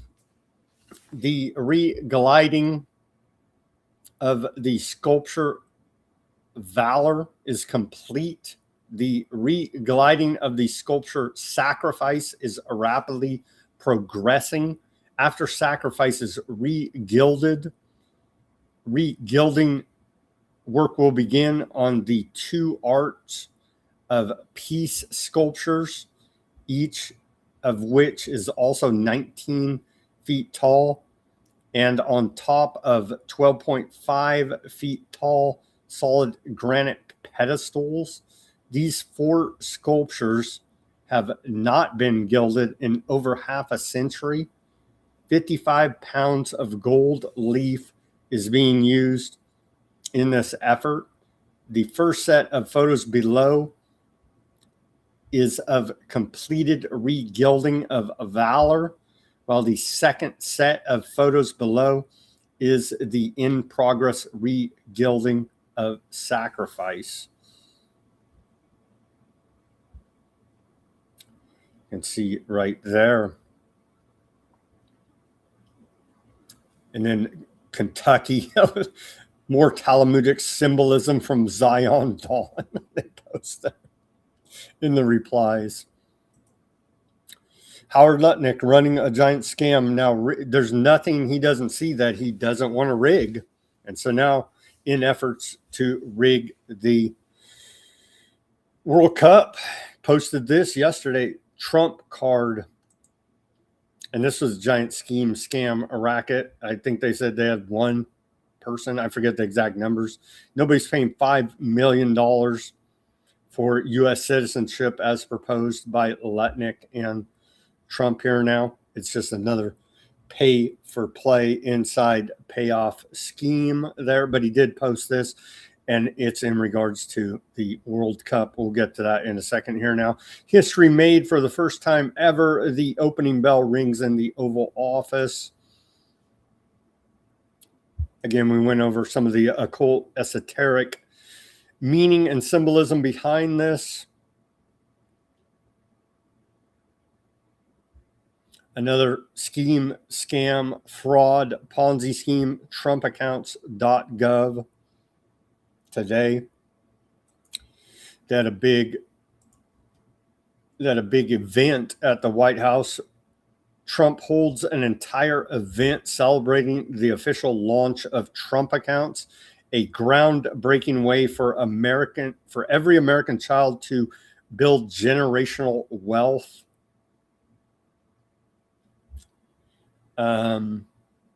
Yeah, and they put out a bunch of calculations. They don't account for inflation. They don't account for a whole lot. And so in a static environment, I guess their calculations would be accurate, but there's so many unknown variables that for them to make such bold claims, I believe is irresponsible. And they're selling you a load of bullshit. Honestly, they're not being honest in this. But what would we expect? More insider dealings here now with Michael Dell and Susan Dell there. Again, you can see her right here. And she did give a little talk. Just very bizarre woman there, if that's even a woman. I guess it is. Nobody told her still, you look like a psychopath. You know what I mean? Like, tone down the makeup or something. Just like, you ain't right. You know what I mean? You stick out with amongst all these psychopaths. You stick out. Like, very bizarre, but they march forward here now, reveling in the Stepford wife or whatever the hell it is going on there. So they claim here now, the White House claims, start investing in your child's future today, trumpaccounts.gov. Kids born January 1st, 2025 through December 31st, 2028 get $1,000 free from the government. Again, it's so tiresome reiterating the fact the government creates nothing. Everything they have is stolen from you and I or put on our back debt. The government creates nothing. They steal and extort us and run racketeering operations and put the youth of America into debt by mortgaging their future. So don't be mistaken. I know they revel in the economic illiteracy of America. Don't be mistaken. There's nothing free from the government. They borrowed that money at exorbitant interest rates, adding to the $39+ trillion in national debt. So this is not some great gift. And what the hell? They can't even calculate, because no one can. The best you could do is use the time value of money to calculate what this $1,000 is going to be worth in 18 years when these children become adults. Can it even keep up with the pace of inflation? I highly doubt it. Continuing here, max out contributions now, and your child could have $271,000 by the age of 18. They say here, 100% free to open for all U.S. kids under 18 with a social security number. I guess you should take the money. Don't leave the money on the table, right? But man, they're trying to sucker you in to keep this Ponzi scheme going, propped up by the White House. Invest in Trump accounts today. And we could get in the weeds and explain. I explained the basics here now about why this is total and complete and utter bullshit. Again, nothing ever is free from the government. They mortgage these children's future to give you the free $1,000 today.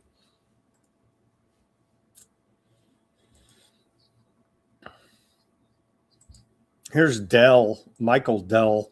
And again, Trump's pumping Dell stock. He bought a bunch of stock. It's inappropriate for the president to pump companies when he's owning them. That's called conflict of interest at the very least. Here's old Susan Dell, bless her heart. You would think, as they're big billionaires, you would think somebody would, I guess they're scared to tell them or something, or they're this disconnected. But lady, you look like a friggin' Stepford wife, robot clone, drone. I don't know. It's just creepy. Here she is stepping to the mic. You'd think somebody would say, tone down the makeup, or I don't know.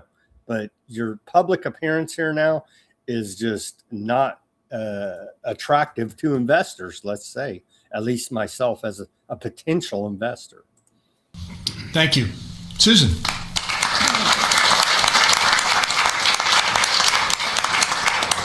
Thank you, Mr. President. I am so grateful to you for making the Invest America Act happen. You have made investing in America's children such an important initiative for our country. They're using it as a tax avoidance scheme and as a money laundering payoff scheme. But let me tell you, they care about the youth of America.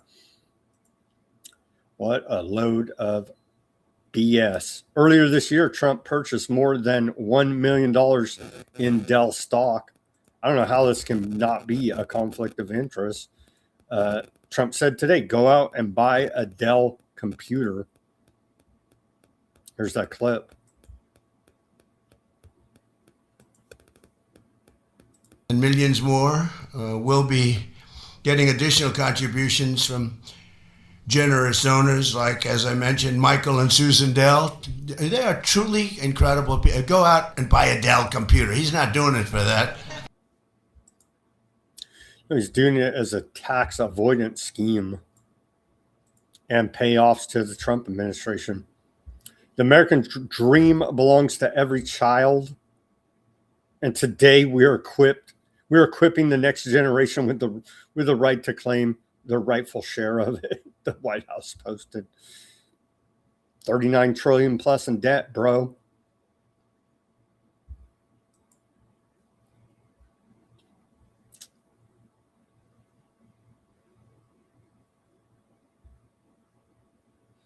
SpaceX is gifting shares. SpaceX is gifting 2 million shares to kids' Trump accounts, is what they're telling us here now.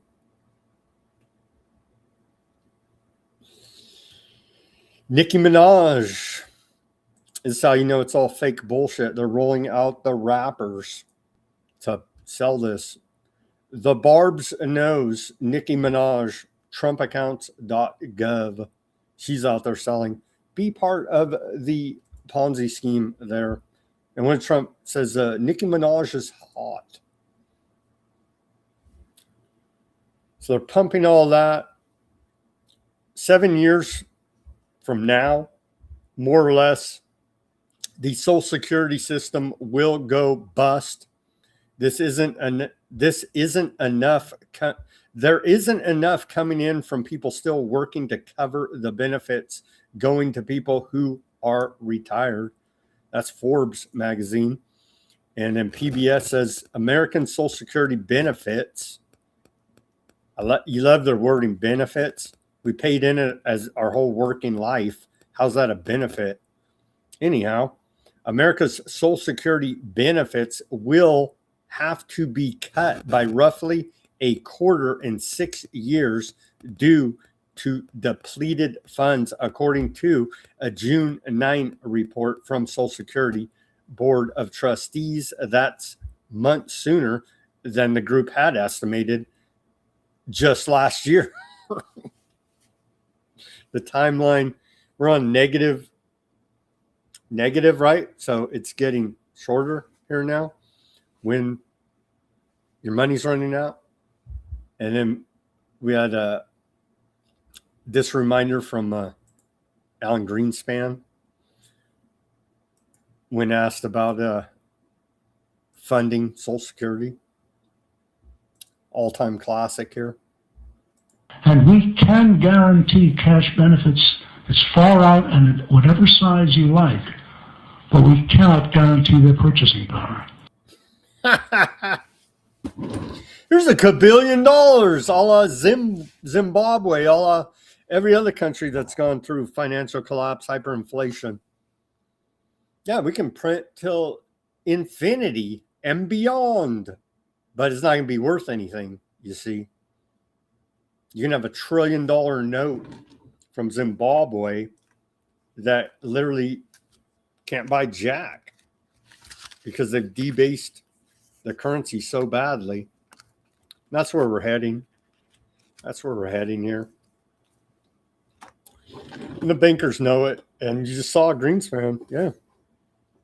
You can print unlimited. Not be worth nothing, but ha-ha. Ha-ha.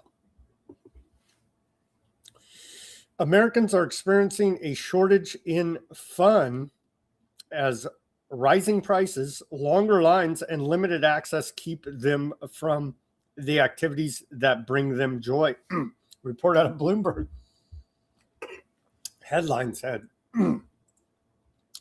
roughly 5,000 people made almost $4 billion off Trump meme coin crypto scheme. At the same time, almost 1 million Trump Bitcoin buyers lost about $3.8 billion. Like the rest of the Trump economy, a few people made massive profits, while the vast majority got rug pulled, essentially. Indeed. More on Trump.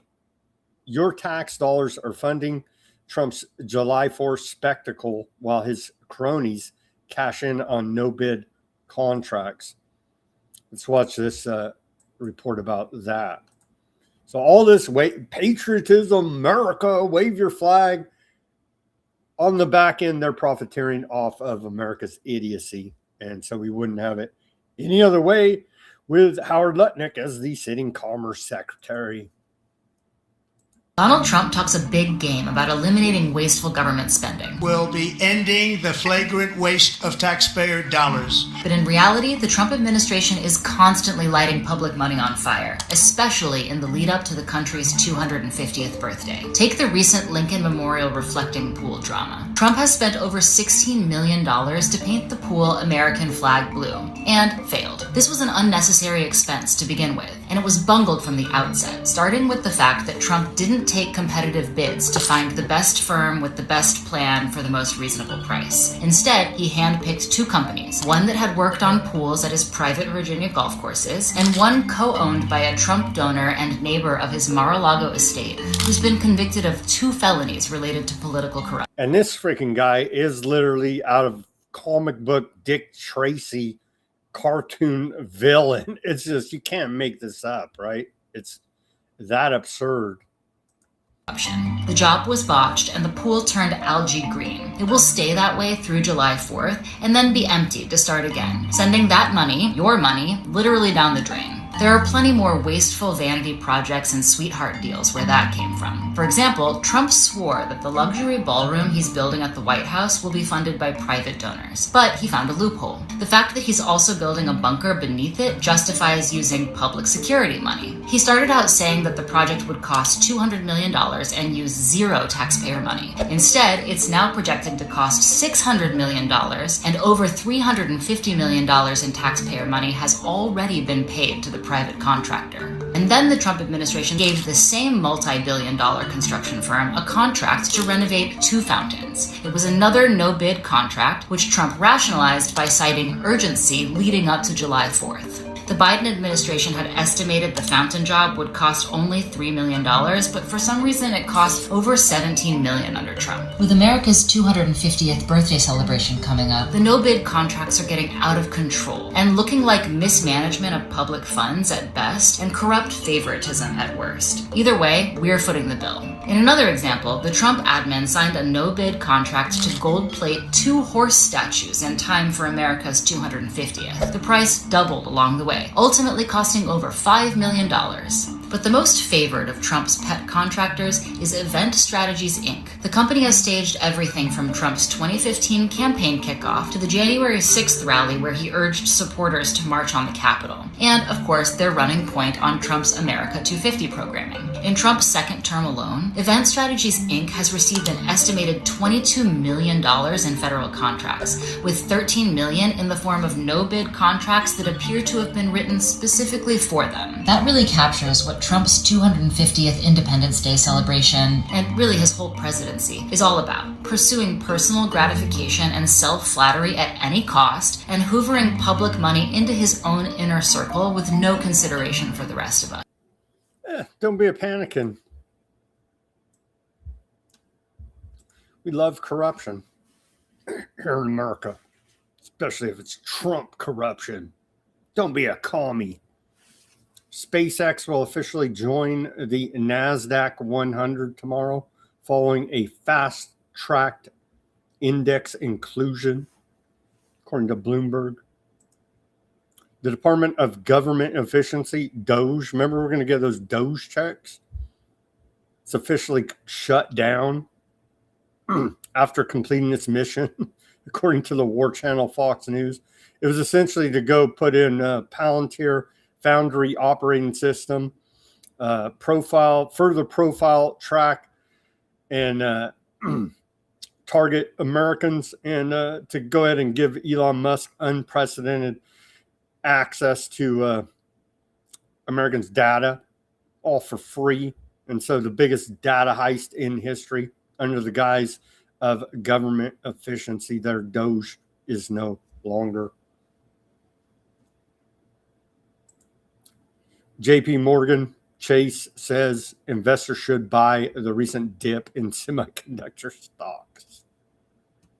Treasury has an internal, the U.S. Treasury Department has an internal report warning about the dangers of an AI bubble. Publicly, the Trump administration is bullish about AI. Privately, some of its analysts are weighing AI against the dot-com bust. So they're literally out there saying, buy Trump, the stock market's the greatest ever, go ahead. Meanwhile, the actual economists behind the scenes are warning of an AI bubble at the U.S. Treasury Department. Don't be a panicking. What are you, a commie? A draft report inside the Treasury Department is set to warn of the risks posed by the artificial intelligence market, likening key aspects of it to the dot-com bubble that upended the U.S. economy when it burst in the early 2000s. We'll keep a lookout for the actual report. The document, the existence and contents of which have not been previously reported but was obtained by notice, is a significant departure from the Trump administration's public tone, which has focused on encouraging unrelenting investment to unlock exponential growth. Everything's urgent, everything's now, and it's all just complete and utter bullshit. They're creating the crisis and pumping all of these bubbles. Career Treasury analysts found that AI firms are more deeply entrenched in the U.S. economy than their dot-com predecessors and pose significant risk to the entire system if financial conditions change, productivity goals are missed, or various choke points stymie growth. A downturn in the AI market would send shockwaves through the entire economic ecosystem. The Treasury analyst wrote, the report concluded that the AI bubbles popping would lead to less of an immediate crash than the U.S. economy experienced with dot-com crash in the early 2000s, but analysts predicted that companies would cut back, investors would lose confidence, and the economy would grow more slowly should the industry falter. Stock markets, private credit markets, companies financing data center build-outs, cloud providers, chip manufacturers, and utilities would all feel the effect.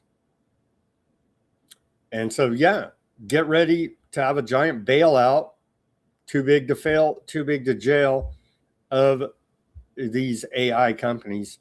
The official position of the secretary and the U.S. Treasury is that artificial intelligence will be a key driver of America's new golden age. AI has the potential to deliver unprecedented productivity gains, expand economic opportunity, and empower American workers and businesses. So it's wonderful that we have institutional pumping up of this Ponzi scheme known as the AI bubble. We do appreciate the efforts of fleecing the American people. And now, I hate illegals just as much as the next guy, but they're trying to blame illegals here now. Biden era illegal immigration drove up housing costs, Fed economists find. It's quite tragic. But hey, we got to scapegoat somebody, never the Fed or the bank, so we'll scapegoat illegal aliens here. You can see the War Channel, Fox News. And then reminder, Federal Reserve blaming illegal aliens for high housing prices, not the Fed's massive ZIRP, quantitative easing, and almost $3 trillion in Fed MBS purchases. It has nothing to do with that. It's these damn illegals. It's these damn illegals, I'm telling you.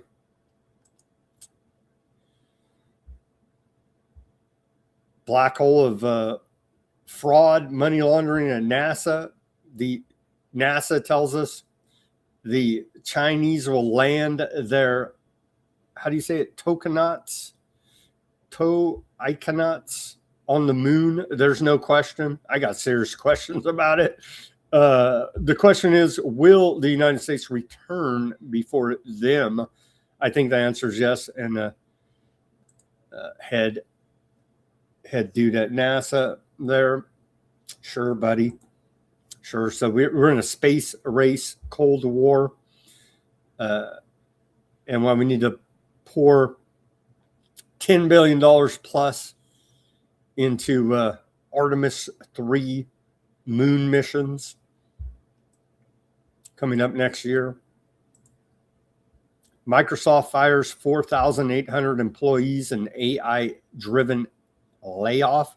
In a memo, Chief People Officer Amy Coleman said, I also want to direct that the roles eliminated today are not being replaced by AI. At the same time, what is true is that AI is changing how work gets done at Microsoft.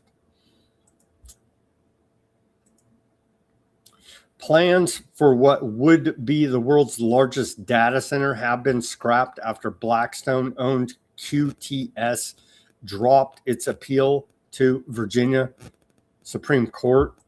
Again, 500,000 Americans are now organizing against data centers, i.e. surveillance centers. Annualized returns of legendary investors. Trump tops them all because he's rigging the markets using the chief executive bully pulpit to do so. And so who knew Trump is more of a genius investor than Warren Buffett, Charles Munger, Peter Lynch, or Ben Graham? Annualized return of legendary investors. Warren Buffett, 29.5. Charles Munger, 19.8. Peter Lynch, 29.2. Ben Graham, 20. Oh, Donald Trump, 45% return on investment. Nothing's rigged. He's just a genius, or it's his people. He doesn't even look at the trades he's told us now. Truly amazing. Truly amazing. Let's see. Can we get through this? Trump posted great news. I have just been informed that one of the biggest, best, and smartest retailers in America, Walmart, will be lowering prices by a lot at my administration's request to celebrate our great country's 250th birthday. Walmart will, in particular, be dropping the price for a pound of ground beef by almost 15%, among many other products. This is a huge deal for the many millions of Americans who smartly shop at Walmart. Everybody knows in America that's where food comes from, is Walmart, which is a truly patriotic company who loves the United States. What? That's what Trump posted. My administration is lowering prices that Joe Biden incompetently raised with the worst inflation crisis in history, Operation Warp Speed. Trump signed off on the bat bailouts, but yeah, we just blame Biden and illegal aliens. A disaster, along with the southern border, the botched withdrawal from Afghanistan, and many other failures. Just as I promised, oil prices are plummeting fast. They're not, but okay, dude. And gas prices at the pump are dropping too, just like egg and prescription drug prices, which I am bringing down by historic levels. It's literally oligopolies colluding in monopoly capitalism to fix the prices.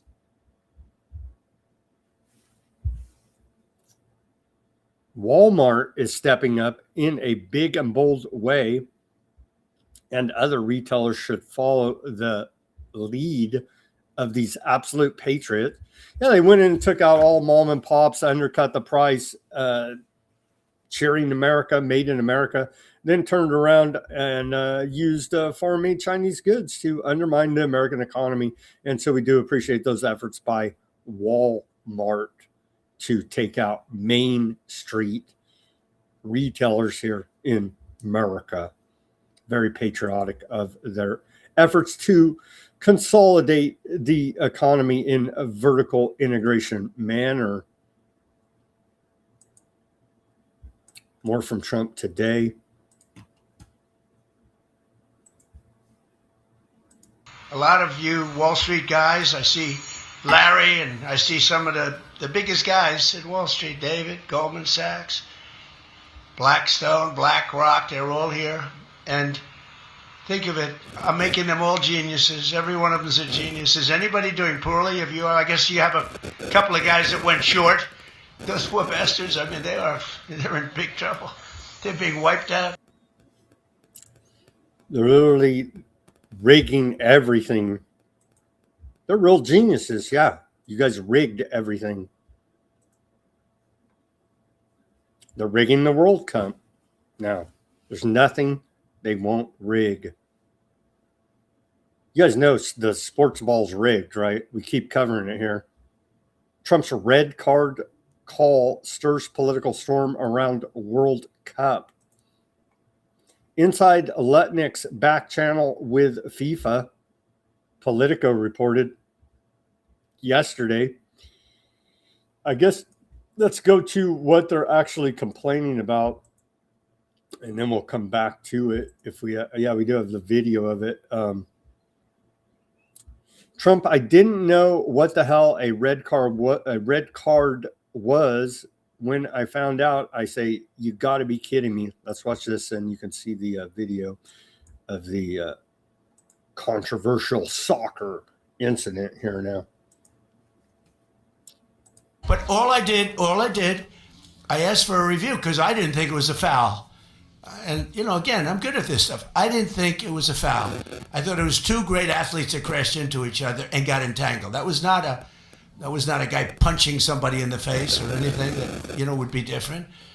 And I think it's a terrible, if they wouldn't allow, you know, a top player, maybe the best, maybe among the best players on the team to play, I think it would have had a big stain.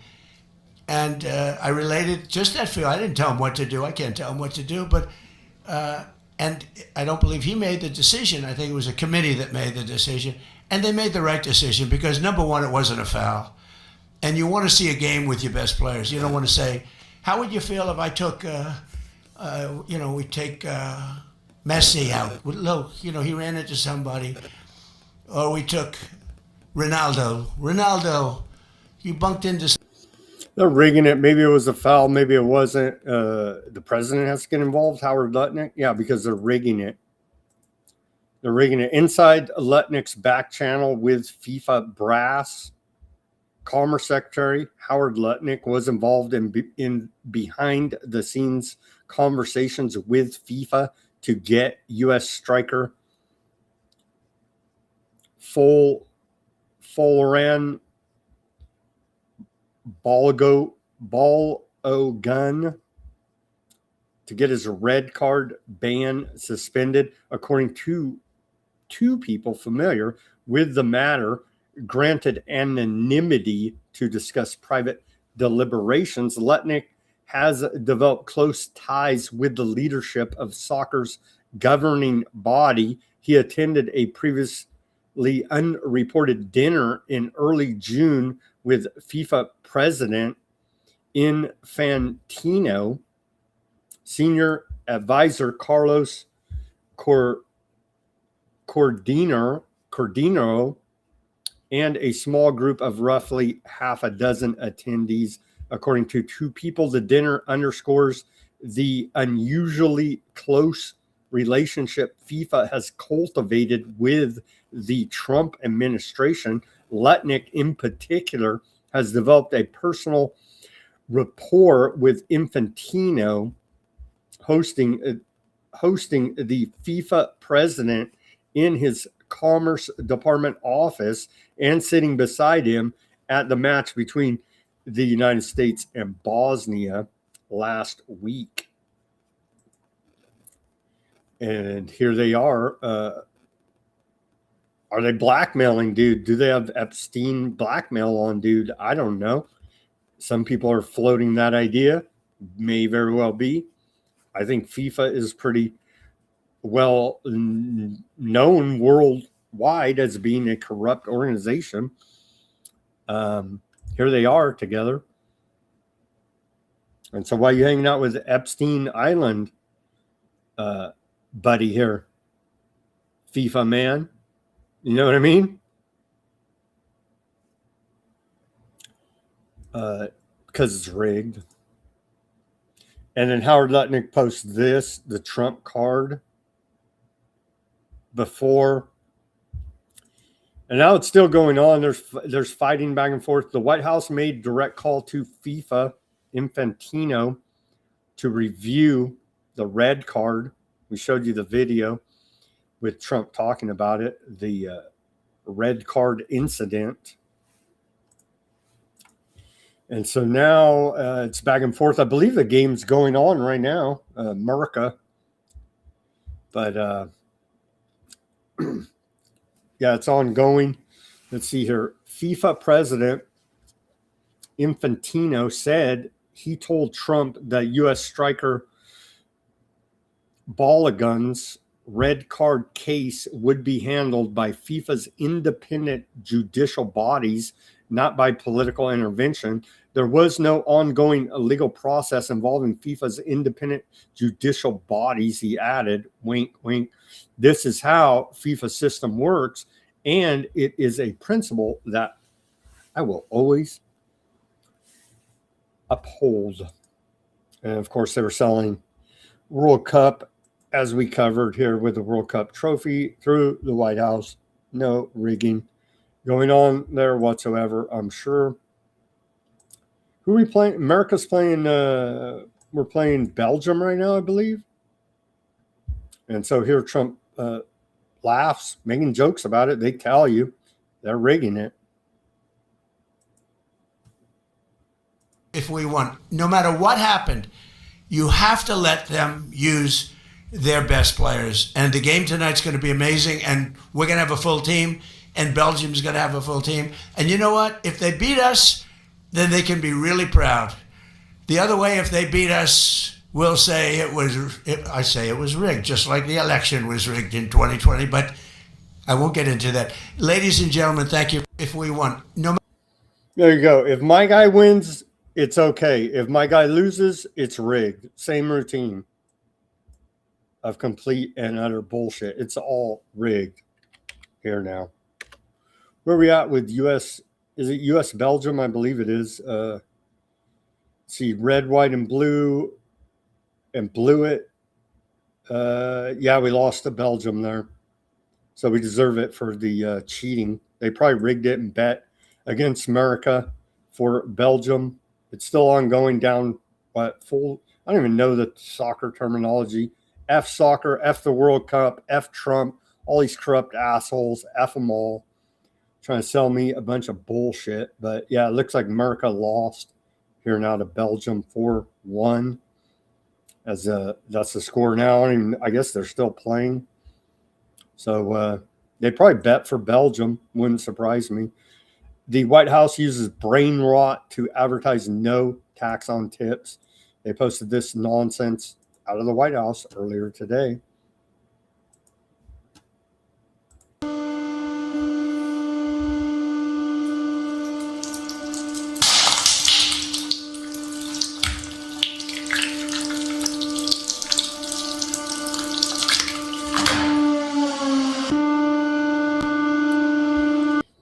Again, taxation's theft.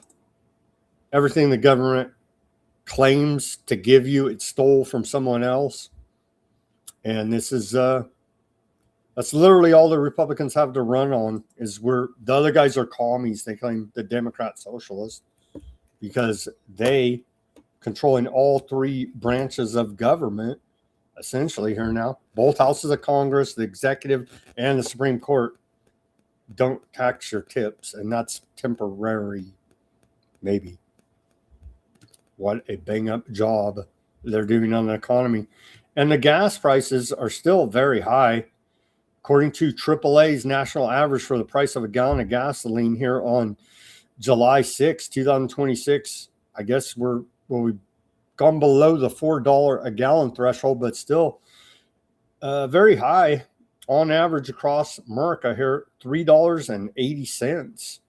And so essentially unchanged from yesterday. I guess it went down 6 cents from last week on average. So that's better than a month ago when it's well above $4. You can see right there. It is going down slowly here now.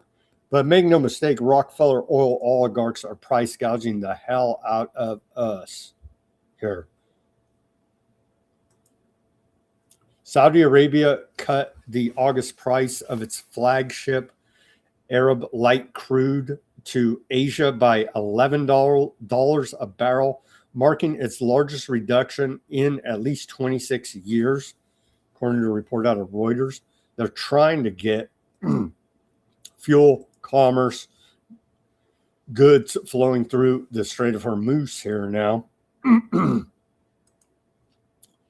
Let's see. Do we have anything else? Let's see. I guess we'll sort out more tomorrow, but it looks like America went ahead and lost to Belgium there in the World Cup. Largest convoy yet, carrying 12 million barrels of crude, begins exiting Strait of Hormuz. A fleet of 10 Japanese-linked commercial vessels began transiting the Strait of Hormuz earlier today through the Iranian-approved shipping corridor, marking the largest coordinated movement of ships trapped since the U.S. began its war against Iran on February 28th earlier this year.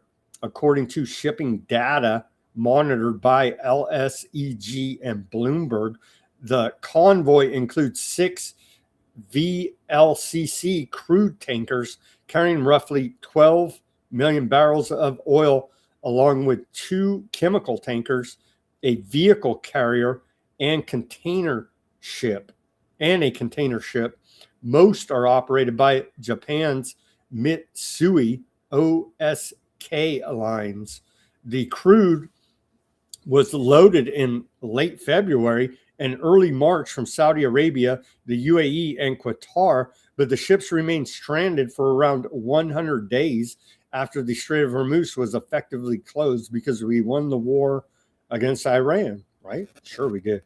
Several tankers abandoned the U.S.-backed Omani transit corridor over the weekend after Iran tightened restrictions there, instead coordinating passage through Iran's Persian Gulf Strait Authority. The transit would mark a significant step toward clearing the backlog of commercial shipping and comes after weeks of Japanese diplomacy with Iran.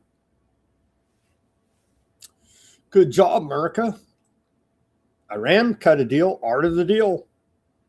They're figuring out a way to make commerce flow through there. No thanks to Trump administration. There's a big NATO meeting going on right now. I was looking a little bit, see if there's anything. We'll do it. We'll follow up tomorrow on the big NATO meeting. 32 world leaders, Trump, Erdogan, not there yet, obviously, Zelensky, and the future of the alliance all in one summit. From the push for 5% defense spending and major arms deals to Ukraine, F-35 discussions, and the future of U.S.-European relations. So it's going on right now, actually big NATO summit. And we'll cover more details of that tomorrow. Cuba's national power grid collapsed, leaving about 10 million Cubans without electricity. Vague details there.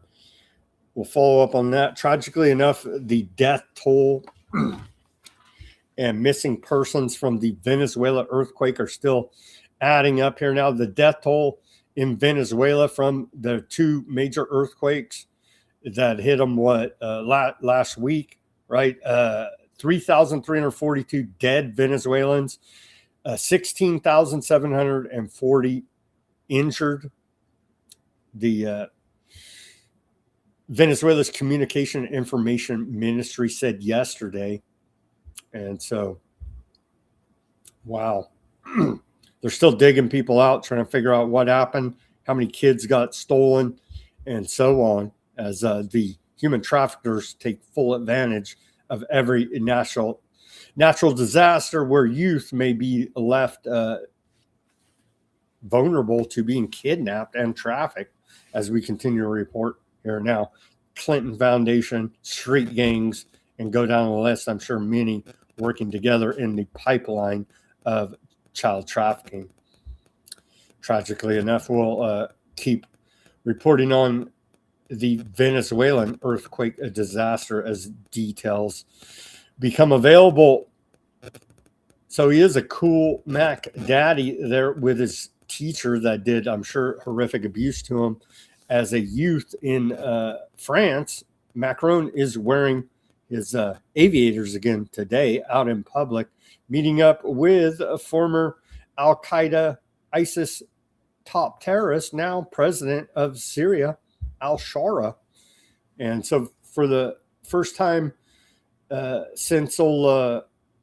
first time under the new al-Shara regime, President of France, Macron, visited Damascus. Here he is. And he has explained his cool daddy look as a eye problem. So I guess we'll give that to him. He's not just trying to look like Joe Cool. He actually has some eye issues. And that's why old Macron, the Sun King, is wearing his aviators there. Visite historique. Ça fait 17 ans qu'un président français ne s'était pas rendu dans la capitale syrienne, accompagné d'une... Indoors, they say, well, he has eye problems. Well, maybe if you take all the miracles, that's one of the side effects. But who knows with these people, honestly, at this point. Here's Trump on Ukraine war. And they're going hot and heavy right now with Ukraine launching long-range attacks well into Russia, targeting their petroleum infrastructure. We'll get to that. Here's Trump earlier today on Ukraine-Russia war. Michael, who would have thought that drones would have become such a factor? And they're killing machines. It's amazing. It's amazing. You hide behind a tree and it goes and gets you. And I've seen scenes that I don't want to see. I don't want you to see on that battlefield. You know, you hear about the Civil War, you hear about all of these different terrible wars, but this is really horrible. So I had a very good call, and I think we're getting close to getting it done. He's talking about a call with Putin. Really? Said if you elect him in 24 hours, the war will be over. Was this posted today, July 6th? July 6th. Over 7 minutes of footage of a Russia retaliation attack against Ukraine, Kiev. It's just like ongoing. There's 7.5 minutes. I'll show you a little bit of it, but it's ongoing. They had their own fireworks there in Ukraine and Russia, literally bombing the hell out of each other. And so it just goes on. It goes on here for 7.5 minutes. Obviously, I'm not going to show the whole thing. I'll post the full video on Weaponized News Substack. But ongoing attacks by Russia. Again, retaliation here. Zelensky to the Financial Times. He says, without nuclear weapons, you are no longer part of the club that others fear attacking. Instead, you become part of the club that can be attacked. Yeah, kind of looks that way. Or you just fight a proxy war using your puppets, a la U.S. Ukraine Zelensky. Zelensky said Ukraine's expanding long-range drone campaign is designed to bring the war closer to Russia's leadership, arguing that sustained strikes on Moscow would force Putin to feel it personally. Once he begins to feel it personally, you will see advisors urging him to relocate somewhere beyond the Urals. Zelensky concluded, the farther Putin is from Moscow, the closer the end of the war will be. That was in an interview he did with the Financial Times. Ukraine confirms total failure to intercept Russian ballistic missile barrage. Ukrainian air defenses failed to intercept any of the 29 Russian ballistic missiles launched overnight as Kiev faces a critical shortage of U.S.-made Patriot interceptors. That was a report out of the Clash report. Yeah, they bombed the hell out of them in retaliation to this. Ukraine hits Russia's largest oil refinery. Ukraine forces hit the Omsk oil refinery 2,700 kilometers from the border, damaging critical units at Russia's largest fuel facility. Russia's effing pissed, okay? Omsk is Russia's largest oil refinery, processing 21 to 22 million tons of oil per year. Now it's on fire. Here's a still image of that. Yeah, we showed the attacks on their petroleum manufacturing facilities and blowing the hell out of them.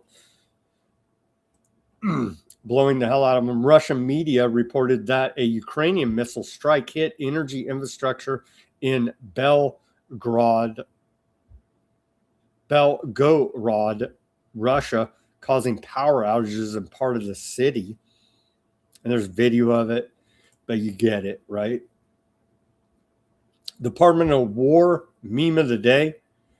Here now, the Department of War defense patent holiday is entering its new phase, designed to transition intellectual property from defense labs to private sector innovators. The program provides companies with no-fee commercial evaluation licenses, cells to assess technologies with zero upfront cost. To help industry partners capitalize on this opportunity, Next Flex US is hosting the Defense Patent Holiday Microelectronics Industry Day on July 14th and 15th this month, in a week about, right? Which can be attended in person in San Jose, California, or virtually.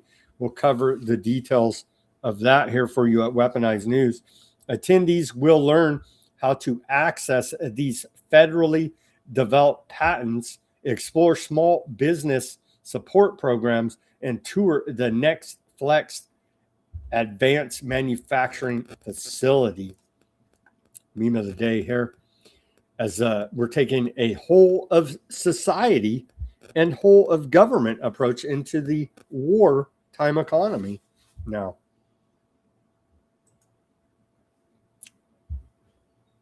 Microelectronics and hybrid electronics defense patent holiday, as everything is warp speeded now. Nobody seems to notice. Nobody seems to care. Antiwar.com reports U.S. launches 71st airstrike this year on Somalia, not in Minnesota. There's a country allegedly sovereign called Somalia in Africa, and we just can't get enough of bombing the hell out of them. And so 71 airstrikes on Somalia this year. U.S. AFRICOM has reported we can't get enough of bombing the hell out of Somalia. Of course, targeting those pesky ISIS terrorists there. 71 Nobody seems to notice. Nobody seems to care. Nobody would even, antiwar.com is the only one that even reports on it. And then I report on their report to you, and nobody cares. Where's the Congress on all of these bombing campaigns? No big deal. The Financial Times reports that the funeral ceremonies for Iran's late supreme leader, Ayatollah Ali Khomeini, are expected to draw 12 million to 15 million attendees over the next several days, potentially rivaling the largest funeral gathering in modern history. I thought they were unpopular, religious fanatical mullah maniacs that everybody hated there. That's what Trump told us. Yep, turns out not so much. They have a very large following there in Iran. The current benchmark recognized by the Guinness Book of World Records is the funeral of Indian Chief Minister C.N. Anna Durrani in 1969, which drew an estimated 15 million mourners.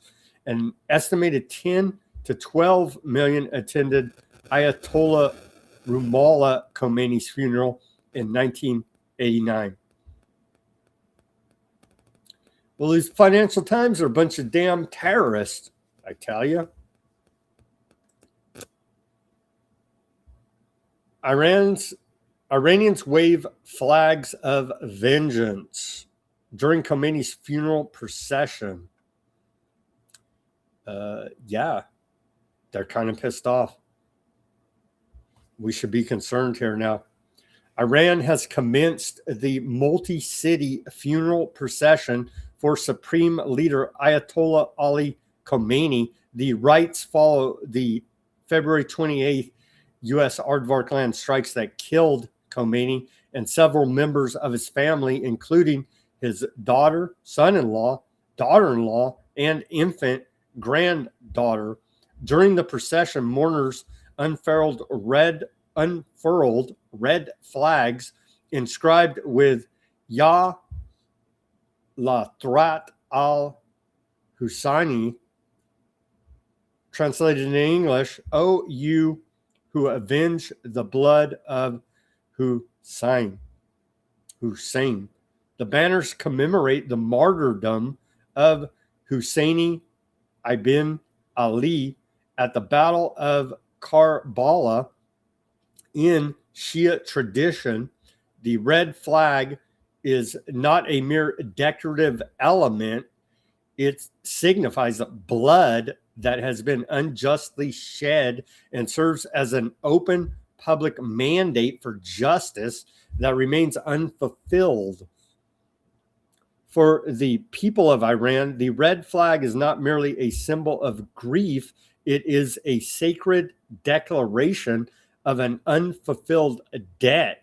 While the West may view the funeral through the lenses of geopolitics, for millions gathered in the streets, these banners represent an unbreakable covenant with their leader. The flag serves as a public mandate. The blood of Ali Khomeini and his family will not be forgotten, and justice is not a matter of if, but when. In the heart of the Islamic Republic, the red flag remains the ultimate signal that the path of resistance remains the path of the people. And that's a report out of the Cradle, and it's these red flags, right? Add them everywhere.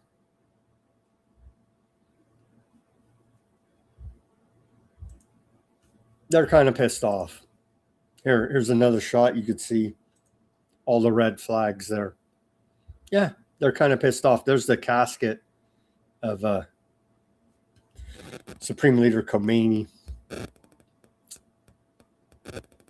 Over 10 million Iranians. There's more videos. I'm pretty sure. And people are saying, no, that's AI. Everybody hates dude. Really? There's multiple videos, multiple different angles, multiple different agencies. There's a lot of freaking Iranians there waving the red flags, all pissed off. Sorry to report to you here, America. We need to be aware of this. We'll play this one. A massive sea totaling millions of mourners flooded the streets of Tehran. But wait a minute. We were told that everybody hates these guys and we're going to overthrow them with a color revolution with Mossad boots on the ground and other Western intelligence. Huh?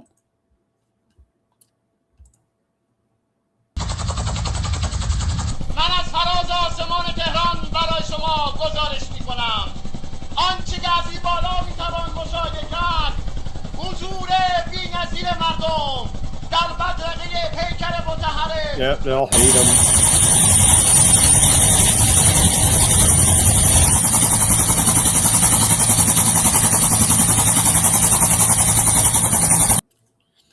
This thing ain't over with Iran, all right? Former Iranian President Ahmadinejad. Remember this dude? He's famous for calling out all the conspiracies that we keep seeing. Well, yeah, it turns out it's pretty accurate. At the United Nations, he said they were controlling the weather. Then Iran blew up the radars and other weather manipulation equipment there in the region. And turns out, oh, they've had a bountiful precipitation since, and on and on. But he was there, of course, afraid of the people, marching there with the people. And then old Argachai, Iranian foreign minister, down there as well in the crowd, mourning the supreme leader's loss. To the Iranians, Aardvark Land War head, Department of War, Aardvark Katz, issued new threats against Iranian leadership during the Khomeini funeral. And so they continue to provocateur, and then they'll be the victims, right? Aardvark War Minister Aardvark Katz has vowed to eliminate any future Iranian leader who seeks to challenge the existence of Aardvark land. Speaking as millions gathered in Tehran to mourn the late supreme leader, Ali Khamenei, who was killed in a joint U.S. Aardvark land strike on February 28th, Katz declared that the ongoing campaign has successfully neutralized immediate threats to Aardvark land. Katz asserted that the coordinated strikes have caused profound damage to Iran's strategic capabilities. He framed the recent military actions as a decisive victory that has significantly diminished the potential for external aggression against the Aardvark state. These threats come at a moment of heightened national mourning in Iran. Iranian citizens have filled the streets to pay their final respects to Khomeini, signaling a period of transition for the Islamic Republic following the targeted assassination of its top political and religious authorities. That was the Cradle report. Here is some video out of Tehran. Protesters there with banners featuring crosshairs over the faces of Laura Loomer, Trump, Ben Shapiro, Miriam Adelson, Lindsey Graham, and others. I think they threw Peter Thiel in there as well. They seem well aware of technocracy in Iran. We have some targets here for you. Do you have proof? There's old Peter Thiel. Oh, this one.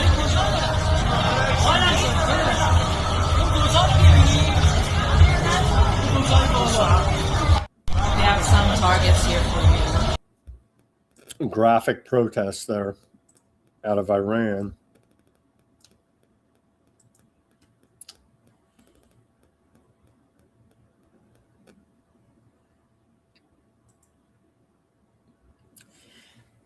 they're continuing the carpet bombing campaign in Lebanon all over the weekend. It's ongoing. They're bombing it right now.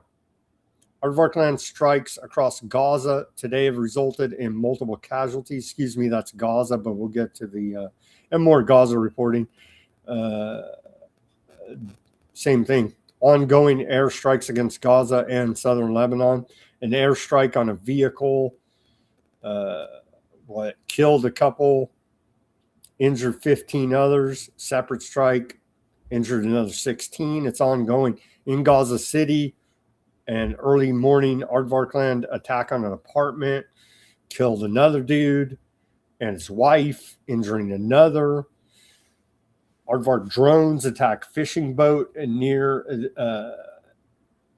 the Al-Shati refugee camp, injuring another 3 Palestinian fishermen.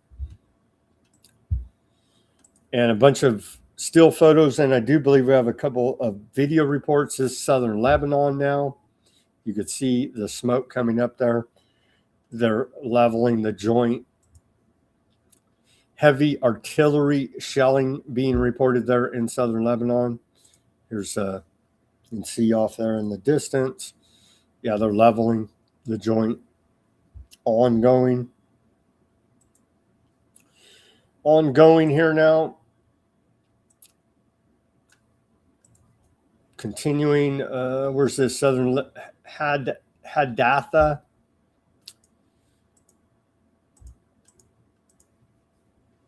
Southern Lebanon.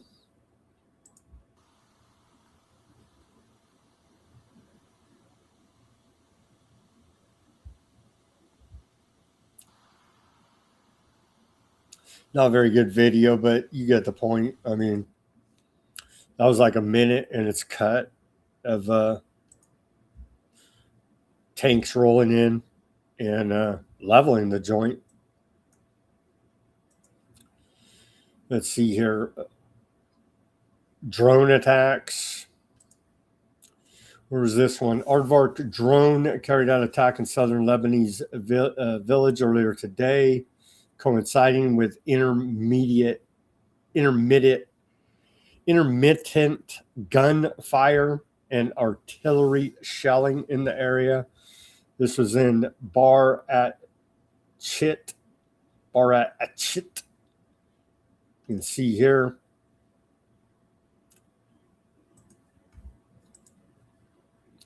Another one, Aardvark demolition operations in Kunain, southern Lebanon, as occupation forces continue to target residential homes.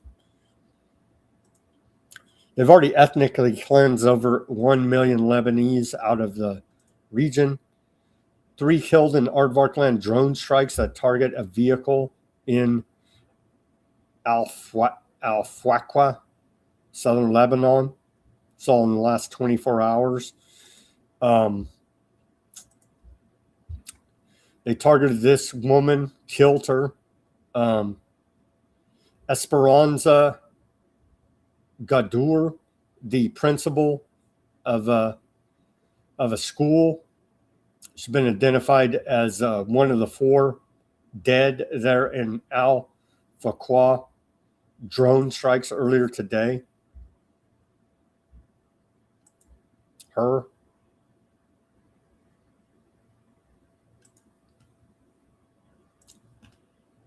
Here's some more reporting on that from her cousin.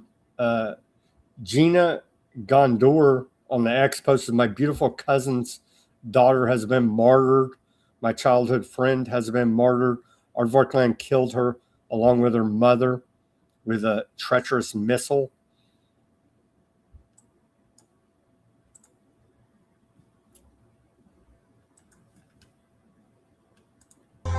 شيء كتير بيقهر توصلي على مراتي ومش قادرة. هيدا بيتك وهيدي أرضك وهيدي حياتك وهيدي هون جدودك هون جدودك اندفنوا. هيدي أرضك أنت. وآخر الشيء بيقولوا لك لا ما تروحي. ومينكن أنتوا يا شياطين على الأرض. مينكن أنتوا. شيء كتير بيفقع. شيء كتير بيقهر. كتير مش شوي كتير. الواحد خلص بيروح ما بياخد شيء معه الا بس هي الاعماله نظيفه. عشان هيك الواحد يمكن هالشيء لرب ان احنا نقرب من رب العالمين اكثر، بس هو الله اللي بدنا نتعلم. Tragically enough, her memorial video posted by her cousin. For whacked for the crime of teaching children extreme terrorist activity. And man, here's the list. It's just ongoing bombing campaigns from Courtney Banu. They're on the ground. And you can see, I'm not even going to attempt to read all these, but bombings, you can see all here. Sound bombs, drone attacks, artillery shelling, sweeping operations. That's what's going on. That's what's going on in southern Lebanon. And I do believe we have a report from her on the ground.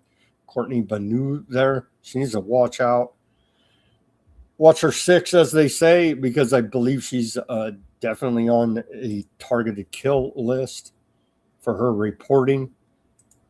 I'm reporting to you from the entrance of the town of Hadassah, which was recently added to the illegal Israeli occupation zone here in southern Lebanon. I actually had to get permission from the Mechanism Committee to do this report, so we've been waiting here for about an hour. So, like I said, the town of Hadassah has been added to this illegal occupation zone. Israeli officials announced that they were imposing operations on the town and claimed that they had destroyed 90 targets belonging to Hezbollah. All I've witnessed them do is demolish civilian infrastructure and civilian homes like they're doing in the rest of the region. Army personnel here just reported to me that they recently entered the town to try to retrieve 10 bodies, and when they did, the Israeli army opened fire on them. This is what it's like to live under occupation. I just received a report about an Israeli drone strike in the town of Nabatea al-Fawqa that killed 4 people. That's the initial death toll, is 4 people, including the director of kindergartens in the area of Nabatea. She was traveling in the vehicle. This attack in Nabatea is in addition to multiple attacks also in Nabatea and in the Hula and Mais al-Jabal area overnight. And I don't know if you can hear the drones, but we have 2 large drones circling above us now. We also have a quadcopter. We also heard machine gun combing about 15 minutes ago, and they're also doing home demolitions over the hill in Kunin and Bint Jbeil. The Israeli army has made it clear that they're not going to withdraw from southern Lebanon, and they continue to add new towns to their illegal occupation zone. Israel is continuing to violate the ceasefire agreement that was recently put into effect and commit acts of genocide using American tax dollars. What's that over there? Oh, there's demolishing civilian homes.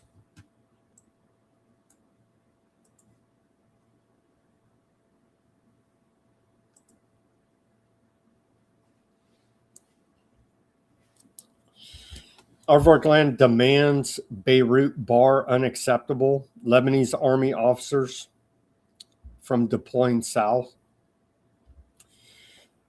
Aviation state broadcaster CAN reported earlier today that Tel Aviv, has handed Lebanese authorities a list containing the names of several senior officers in the Lebanese armed forces whose deployment in southern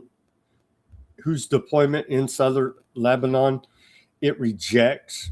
So I'm glad I'm sure the Lebanese are glad as well that Aviation's directing their Lebanese army deployments. You can't make this stuff up, but that's what's going on there. Building out the greater Aviation project. More reports of the attacks in the quote buffer zone. And you can see they're well into Lebanon. Now with Aviation reconnaissance drones reported right over Beirut and the rest of this areas in the middle of Lebanon. I'm sure they need a security zone there as well. These are war crimes. This is unconscionable. This cannot be allowed to stand. We're losing our humanity when we are indifferent to this. At least 6 more Palestinians were killed and over 20 wounded in multiple strikes across the Gaza Strip. Let's hear Representative Jim McGovern blast the Trump administration and lawmakers in Congress for failing to ensure Palestinians in Gaza have access to basic life essentials. But the humanitarian, I forget even their name now, Gaza Foundation is saving everybody. Remember that? It was literal U.S. mercenaries baiting starving children to come get some clean drinking water and shooting them in the face. It's perfectly fine. Let's watch a little bit of this interview on Al Jazeera with Jim McGovern. Human rights that you've pushed on, Jim, and you've mentioned Gaza, is you wrote a letter, co-authored, you led on the letter with Madeline Dean and Maxine Dexter, 2 members of Congress, but also Senator Ed Markey and Senator Chris Van Hollen, asking an entire set of questions around the medical needs of Gazans who have been displaced, that are waiting to try to get to get access to medical support and really human rights support in Gaza. You write a detailed letter asking, how we can rebuild and protect hospitals, what we can do to sort of reestablish a medical corridor. And this letter also asked for a previous response to a previous letter. This was sent to Secretary of State Marco Rubio on June 11th. Have you had any response to this letter? What's been your engagement with the administration on these human rights issues? Because I ask this not just because of the content and substance of this, but it seems like part of the 30 challenges that the DSA, the Democratic Socialists of America, have brought to various incumbents that they're running for right now in office in the United States, is this issue is deeply core for them, trying to get a focus on Gaza and undo some of the kind of inertia that's been tied up in the U.S.-Israel position for quite a while now. Right.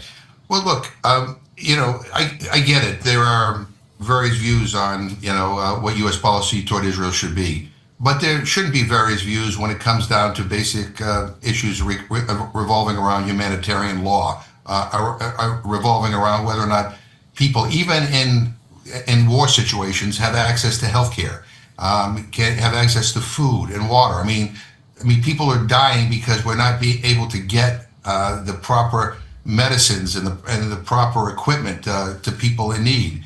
And I would like to think that we could build a consensus around that. I'm finding that it's almost impossible to build a consensus around that with this administration.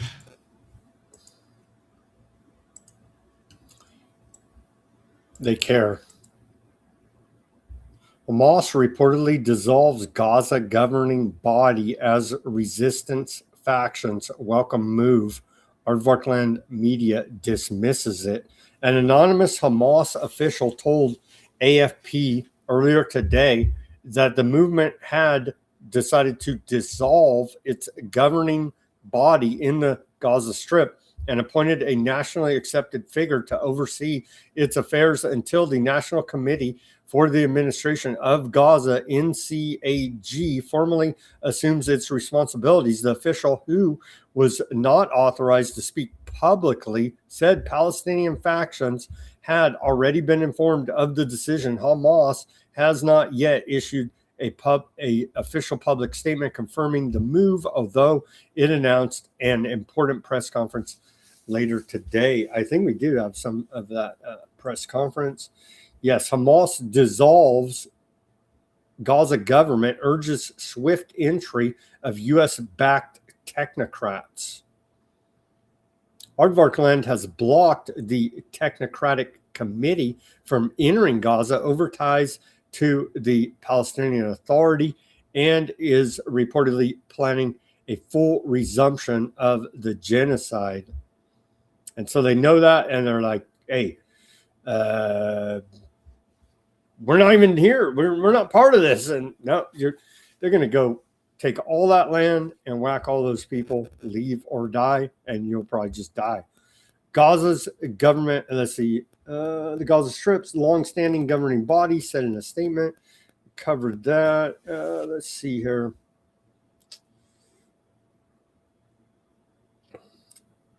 Anything else? Times of Aardvark Land said that the move is largely symbolic and has little practical effect. But I thought Hamas, the terrorist, that doesn't really matter so much. We're coming to learn, as they could care if you call yourself the man in the moon. They don't care. Here now, they're going to take that land.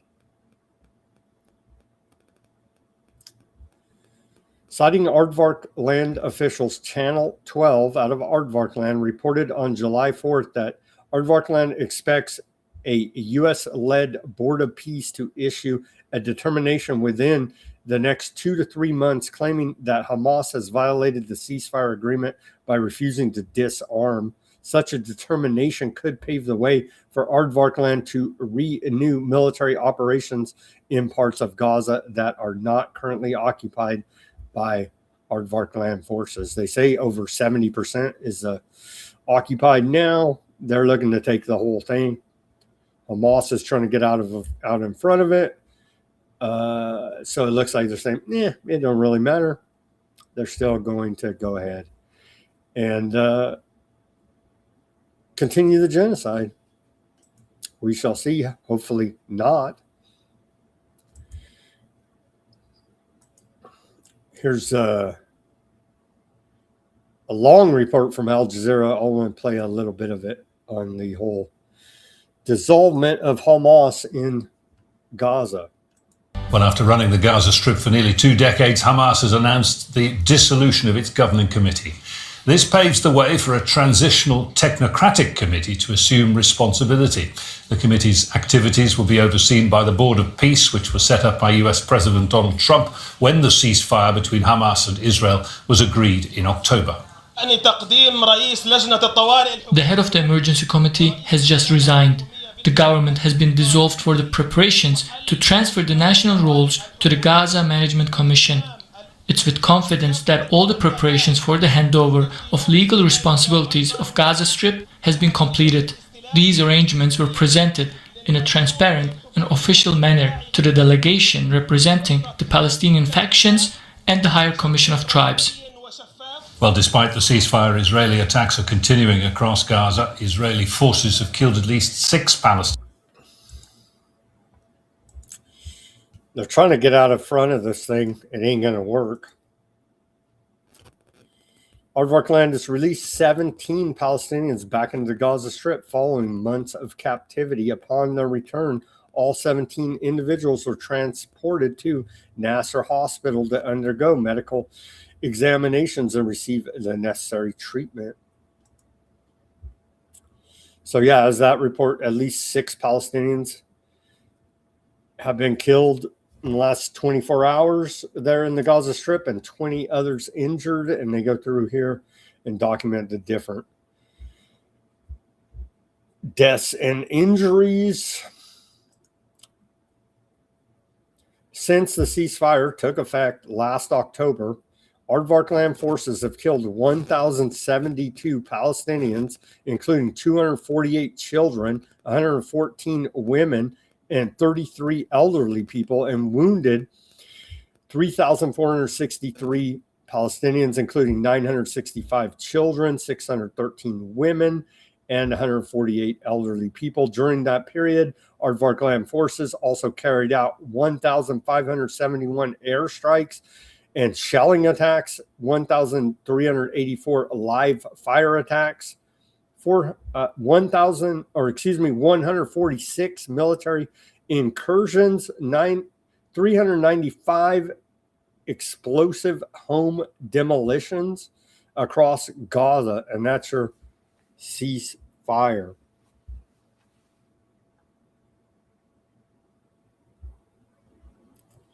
And they go through documenting it all here. I'll post the link here at Weaponized News Substack with all of the details for those interested.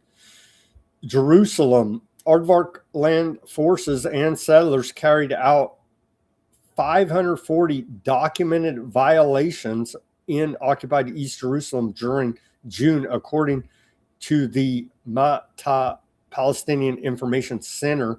The center said 11 Palestinians have been killed, 191 wounded, and 866 arrested in the Jerusalem governorate during the first half of this year. The report says more than 8,900 ultra-Zionist settlers entered the Al-Aqsa Mosque compound alongside 20 reported desecration incidents and 2 expulsion orders targeting Palestinian worshipers and residents maintaining a presence at the site. Aardvark land forces also carried out 71 arrests, 102 raids, 183 movement restrictions, and 32 home demolitions there in occupied East Jerusalem.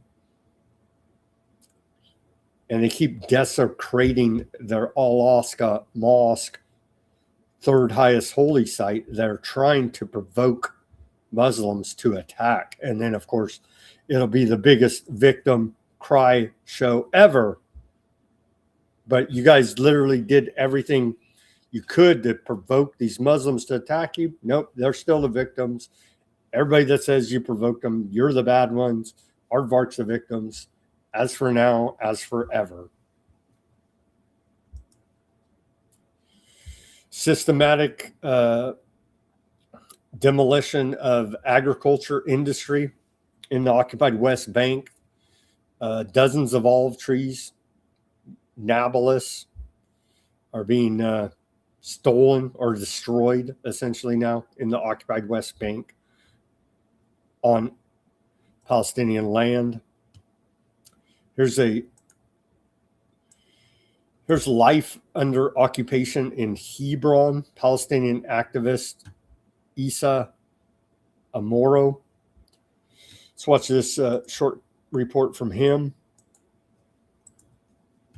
We can get things going here again. Here we go.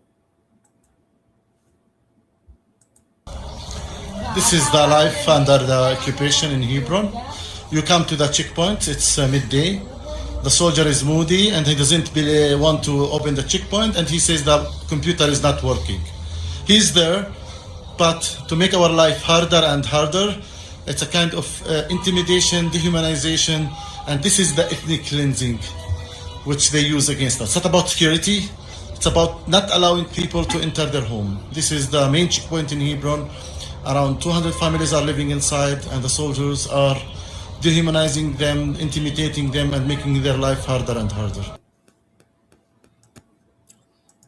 They have open air prisons essentially set up all over.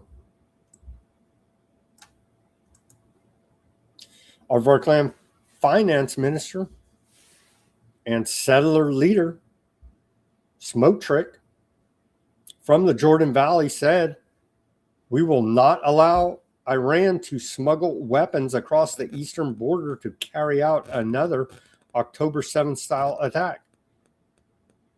This morning, we deployed dozens of drones and vehicles that will help thwart weapon smuggling, and will continue building more settlements, which will serve as protective walls for Ramallah, Tel Aviv, Jerusalem, and for all of Aardvark land. And if Iran doesn't smuggle in the weapons, they will. And if Iran or their militia proxy groups don't attack, they will." Study finds Microsoft complicit. I added those parts, by the way. Study finds Microsoft complicit in Aardvark land mass surveillance of Palestinians.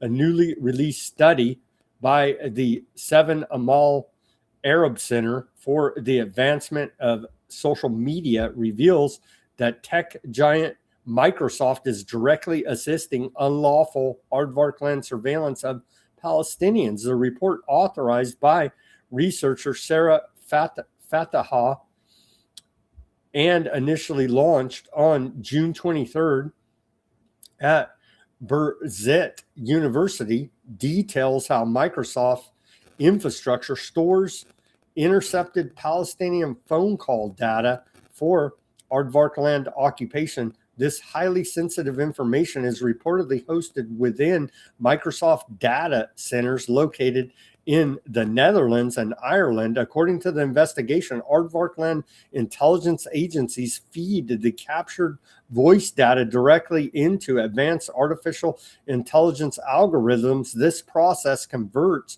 Palestinian speech into unique biometric identifiers functioning effectively as vocal fingerprints similar to facial recognition markers. The system enables the occupation forces to rapidly identify targeted individuals in real time. The study warns this biometric tracking is systemically linked to broader aardvark land security and geographic databases. By providing the essential cloud hosting and infrastructure for these voice harvesting algorithms, the U.S. tech corporation faces direct accusations of technological complicity in maintaining aardvark land's digital architecture of control over the Palestinian population. See what they're doing to those Palestinians? You'd say, I hate the Muslims, they're terrorists, they're Hamases, all of this. You could say all that and believe it, but you better also believe they're going to use all of this for you here at home, America, USA, and all that jazz. As again, they're using the Palestinians as military test subjects for the treachery they can pull off on them. It's all going to be pointed back here at home at you and I. Extremely concerning, to say the least. Okay, have heavy bombs started flying? Not quite yet. Let's check out Iran International latest headlines, and we'll wrap up this Wednesday edition as we're past the 3-hour mark. Give me that like, share, subscribe, push that notification button. We only did a little short commercial break for 3 hours of hardcore news here for you today. Latest headlines out of Iran International: tanker in Hormuz catches fire as Khomeini funeral continues. Anun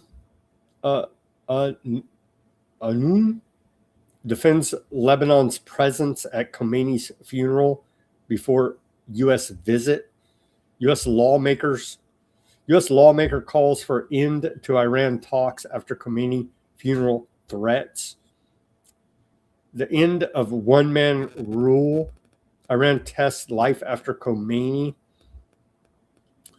IRGC fired missiles at ships in the Strait of Hormuz. Not good. Not good. And a bunch of pissed off Iranians waving the red flag of vengeance. Khomeini's body arrives at Iran's Qom. Hamas dissolves Gaza governing body.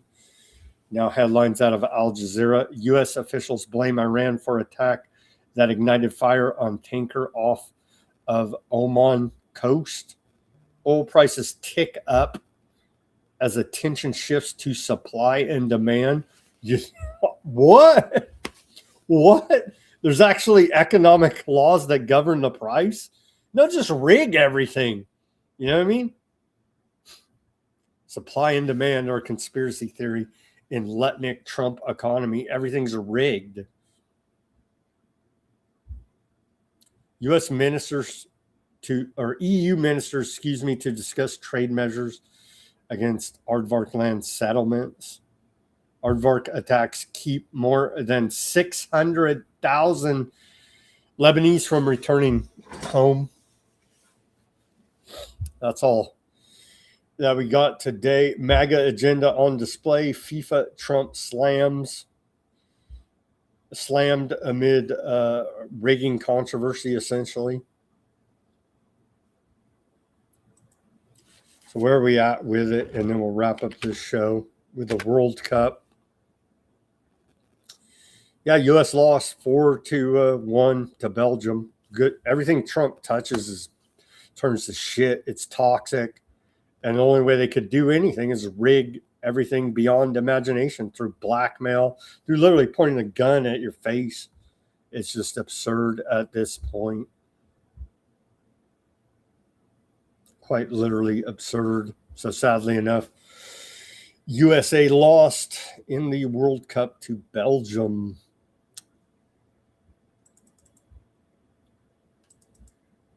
All right, let's head over to the channels. Let's head over to the Odysee channel now.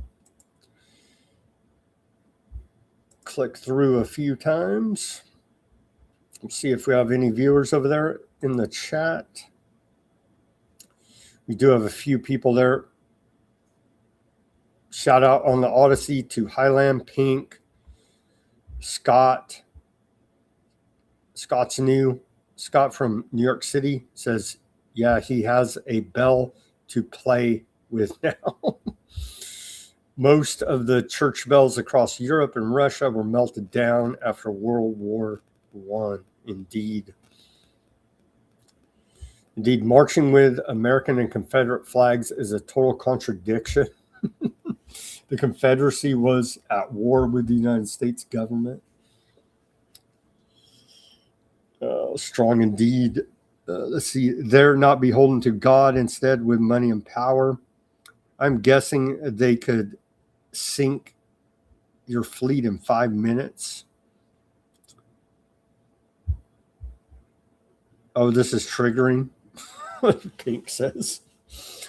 All right. Thank you guys for chatting it up over there on the Odysee and keeping that going. Thank you for everybody tuning in on X, Bitchute, Kick, Substack, Facebook, Rumble, and YouTube. Let me head over to the chats on Rumble and YouTube.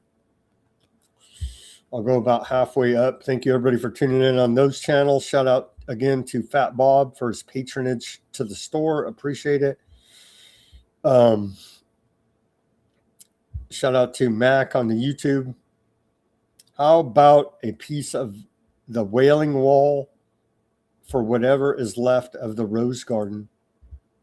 Might as well, right? Might as well. Good point there.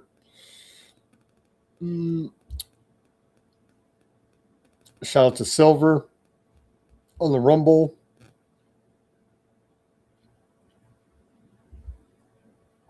Fat Bob looking for assignment commentary. I did not check it today.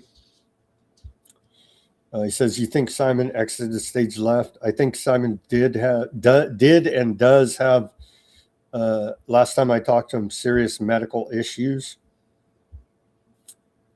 But he did send me the link to remind me about the big NATO summit. So Simon's still active there. I think he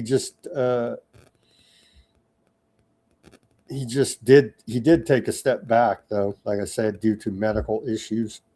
Let's see here now.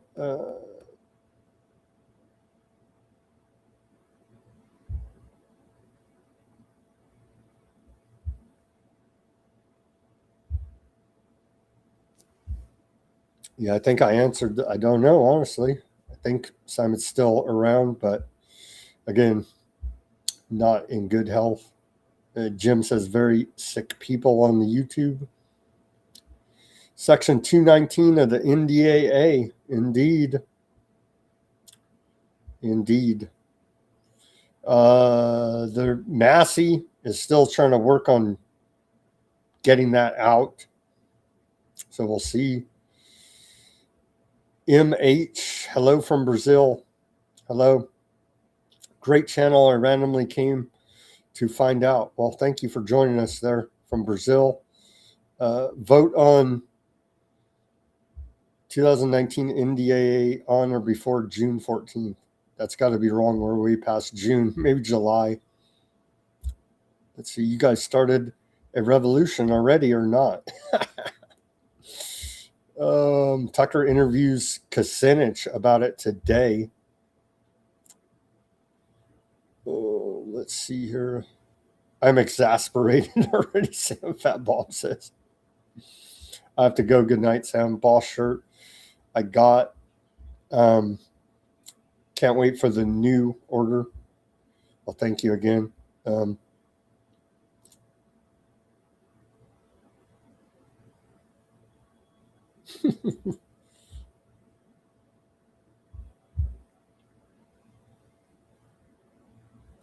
Yeah, good question. When you celebrating independence from the occupiers?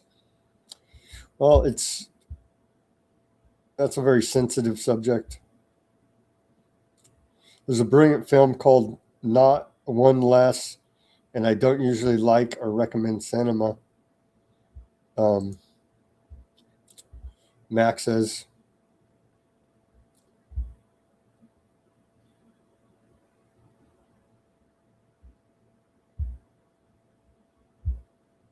without understanding the deep history of the rave massacre, you're saluting Big Brother. Big sis. Says this is where I fall for it.